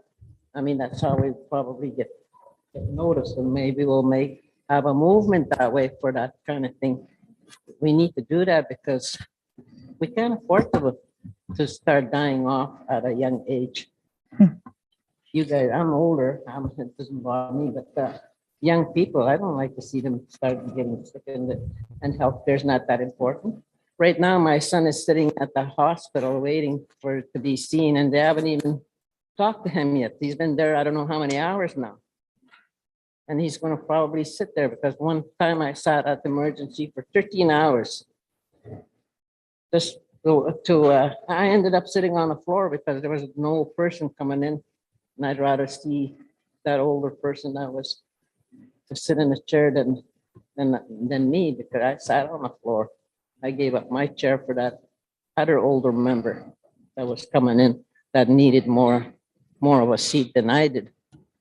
But people, you know, like emergency is so awful there, and there are races there. They don't care about you. I asked for water, and she just made a big deal out of it. She said, "There's water over there," and then I went over there. I asked her, "There's nothing for you to drink with." She said, "Oh," she goes, and that was her attitude. She go get a little piece of cup and gives it to me, and doesn't really enjoy giving it to me. So I go and try to get water. There's no water. And then I take the cup back to her and I say, there's no water and there's nothing coming out. I said, oh. She goes like that again and gets me water. She doesn't even run the water for not even a minute. She just waits when it comes out. You don't know what comes out first, because I don't trust those pipes. You know what I mean? But anyway, so I guess what I'm saying is we need to do something with the healthcare system. We need to stand up with even with the nurses if we have to. When nurses are doing something, we should just all carry our healthcare is so important. You know, the ones that get help a little bit is somebody like me from my status card. That's the only thing, but I haven't had any help yet from them, so I shouldn't say I did. I guess Ontario Healthcare is the only thing that covers some of my other stuff. So, and if you don't have that, if you don't have a status card, then you're shit out of luck. You know, whatever Ontario can pay, like they don't pay everything when somebody's getting transitioning into a male or female or whatever. I had a friend who lives in Sault Ste. Marie, And she was a male before, and it took her almost 10 years, I think, before she got what she needed. She had to save some money, even though she lived in a reserve. And then she went to Montreal and got a little, she had a, they did that to her after. But that's what I mean, like it takes forever. If you're gonna save money, you have to work really hard to put your money away so you can get it done right away. That's not fair. Should be thinking about people that are transitioning. Anything that comes with the LGBTQ Anishinaabe people, not the white people I'm talking about. They get it whenever they need it. It doesn't take long for them. But I don't know why theirs is faster than the First Nations. And I thought our healthcare is supposed to be free because we're status members. I don't know anything about I was also going to mention too, in your communities, how do you get STI testing? You know, like we'd have to leave our communities to go, you know, to a center to get tested. And like there's the stigmatization associated with STIs. You know, we get educated about it, but then, you know, there's still that stigma about it, and that should be included into sex education as well.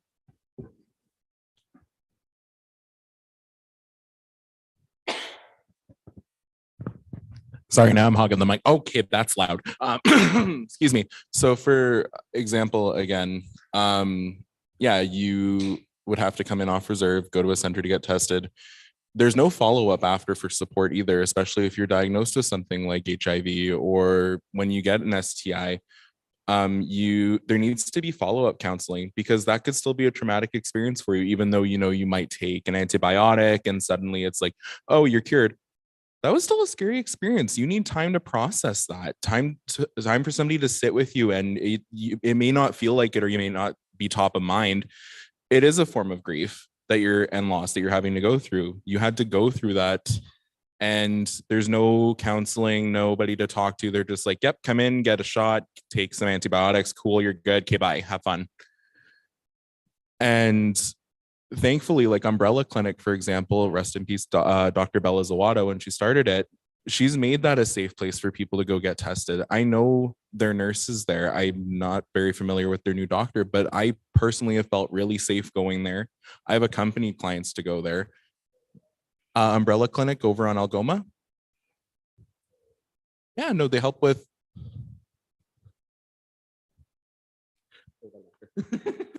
But they also help with a bunch of other 2SLGBTQI plus healthcare, whether it's referrals for top surgery, helping you figure out the way to go for hormones, free pap smears, other testing. It's a really good organization, and it's unfortunate that there's only them or the health unit. And personally, I don't feel comfortable going into the health unit. I feel like it's a constant judgy stare of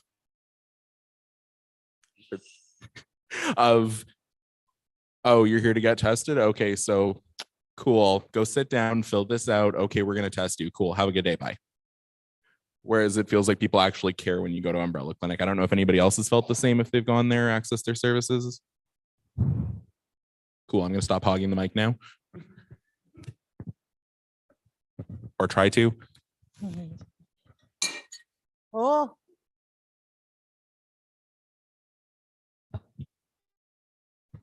I think one of the things that was mentioned in passing that also it's just a barrier to access. I think we see generally, not just for youth who are part of the Two-Spirit community, but it's been talked about as safe sex items, right? Lack of access for safe sex items.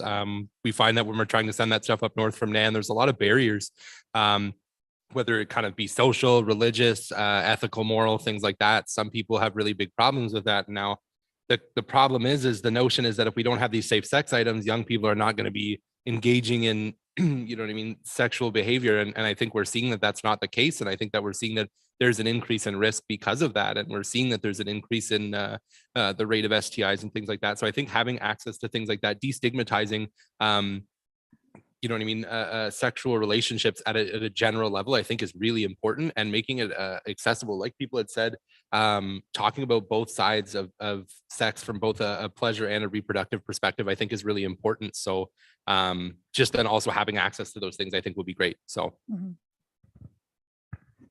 I think also too, like I haven't heard about like PrEP or PEP until we had a discussion with Ontario Aboriginal HIV/AIDS strategy, which was literally like a year ago or something like that.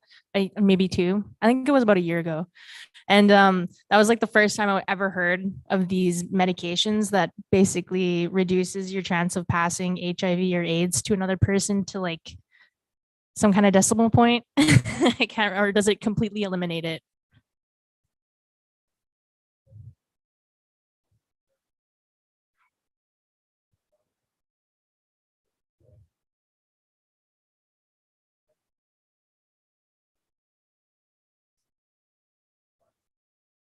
Yeah, and like I like never even knew that there was something that kind of reduces the risk, and I was just living this whole time like not knowing. So I think access I think access to like that kind of knowledge is really important for our young people, just because like, you know, how many other people don't know that? And I'm like 28, so like I don't know why I didn't know that. But anyway. So what I think is really important, what's really like, you know, like, nah, this is not the answer to all answers, but you know, in our communities is proper sex education. And I think it should really start in the early years. So when I talk about the early years, I'm talking about teaching them about consent, teaching them about boundaries, learning that they are allowed to say no, and learning that if somebody were to touch them inappropriately, then they should tell someone that, you know, a trusted adult, so something can be done. So like, that's what I'm talking about with the early years and the younger kids, and then start going into, you know, more, I guess, like advanced or more more age appropriate discussions about, you know, like safe sex, and also talking about just education, STIs, getting rid of the stigma around it, you know. Have something to say? Yeah. Something funny. You guys want to hear something funny that happened to me? I went to this Northwest Health Clinic, I think it's called, the one on Simpson Street. And I told them that I can't remember what I was going there for. Anyway, it was a complete checkup. And you know how they check up for everything. And I didn't tell them that I had a complete hysterectomy because of endometriosis. I had so many of them. It was bad shape, so I had to have surgery and took out all my everything. So I didn't really have anything left in my body wise. So, and the nurse that was taking me in the room and positioned me to get ready to be seen by a doctor and a nurse or whatever, nurse doctor. And she was poking around whatever, you know how people are in healthcare, they poke around and look at you underneath there in your private part. And she went, oh, I can't find it. She runs out of the room. And I'm thinking, what's wrong with her? She didn't ask me anything. She never even asked me if I had anything done to me. She just ran out the door, and I thought, oh my God. And then I sat up, I'm thinking, something wrong with me? And then there was nothing wrong with me. And then I looked, and then another nurse comes. Well, I don't know where it went. They said the two of them. And I said, what are you guys looking for? And then she said, well, we can't find your uterus. I said, oh, that's been gone a long time ago, I told them. And they look at me. They said, well, why didn't you say so? Well, nobody asked, I said. You guys just poke there and you don't even ask me. You don't even tell me what you're going to do, I said. I would have saved you some time, I told her. I'm old, I said. I don't need that anymore, I told her. It was so funny. So that's what. I think I was thinking, so our first two questions that we talked about are, where are we now? And there's barriers to success, like, you know, what are barriers to access and services within your communities? So are you raising your hand back there? Are you stretching? Okay. Probably give you like, maybe 5 to 10 minutes to really think about, or you can feel free to like write it down over there. If you're, too shy, it's okay to be shy, to, popcorn or to say something. So we'll take like 5 minutes before we go to the next two questions because I'm kind of jonesing for a cigarette right now. So we can go to the next two questions. And to help you think too, the next two questions are gaps in access. And I want to hear your success stories. So yeah.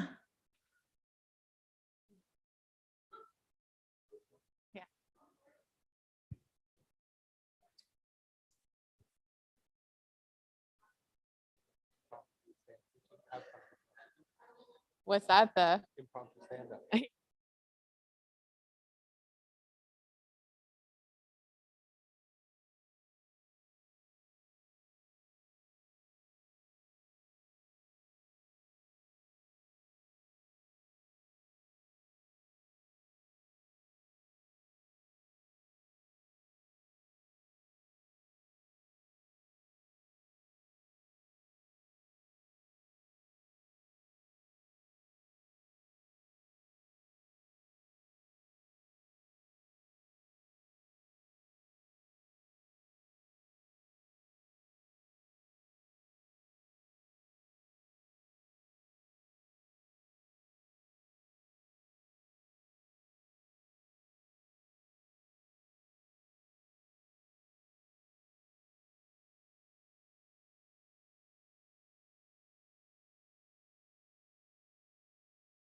Hey.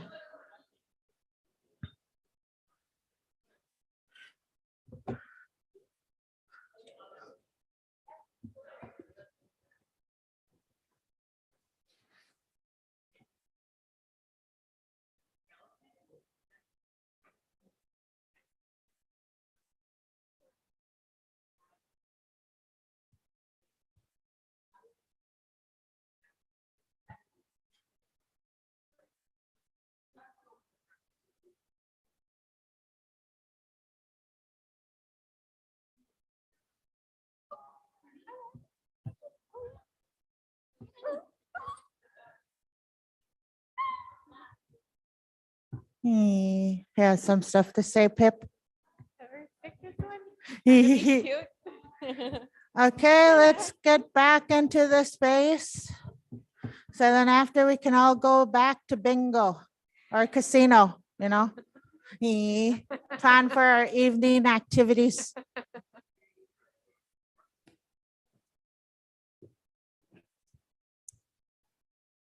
Okay, so as you can see, I put some papers and some markers on each table. So you're going to use that and I'm going to ask the questions. And if you feel, not comfortable sharing or you're too shy to speak up, that's okay. We have our shy people. So we're going to talk about you can answer the prior questions as well, like where are we now, barriers to success and access, like what are some challenges, what are some gaps to access and services within our communities, or even like within the community, like even if you live off reserve, what are some barriers that you face and some that you wish that you could, like some solutions to those barriers. A youth just came up to me and told me that in their community, they wish that there was a safe space, like a physical space. Jericho, write this down. So like this, like a physical space where they could, there would be workers there, like, I don't know about, they didn't mention it 24 hours but there would be workers there during working hours or after hours where they can go and feel like they could, and then these workers would be educated in to us or, across all spectrums to provide a safe space where they can feel like they could participate in activities and go for counseling, because sometimes we're just afraid to go to, so just having a safe physical space. So that's like a challenge within our communities, is not a lot of infrastructures or, having to. So now we're going to answer the gaps in access. That's the same, basically say like, what are the gaps in your communities that you think you'd be able to like bridge? And you can write that down on the piece of paper that was provided on the table. I know there's a bunch of Tim Hortons cups on the table, so that's okay. And it would be nice after we answer some of these questions within the next 15 minutes. And then we can probably go into a big circle and then do a sharing circle. We have two elders here and can share our success stories, talk about our stories and if you feel comfortable, Yeah. So right now I'll give you 15 minutes to answer these questions, even though, you didn't feel, we'll go again. Like, where are we now in our communities?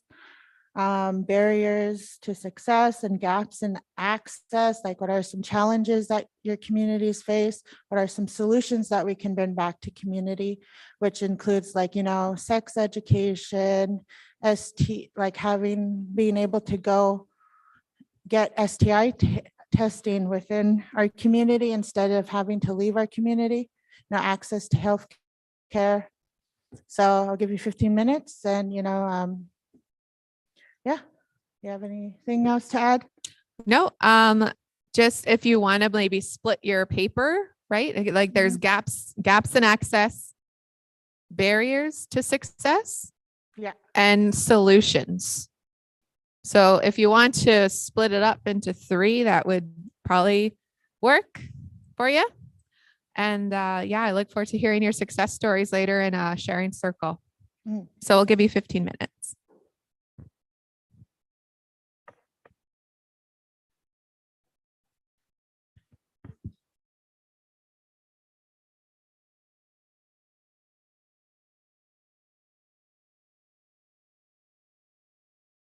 It in the comments.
We ready?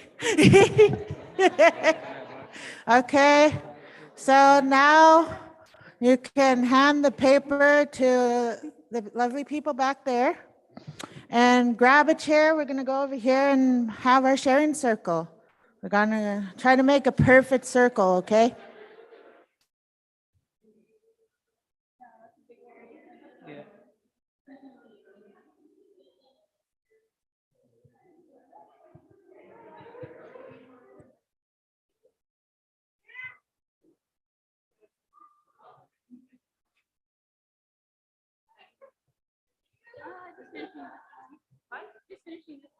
Okay.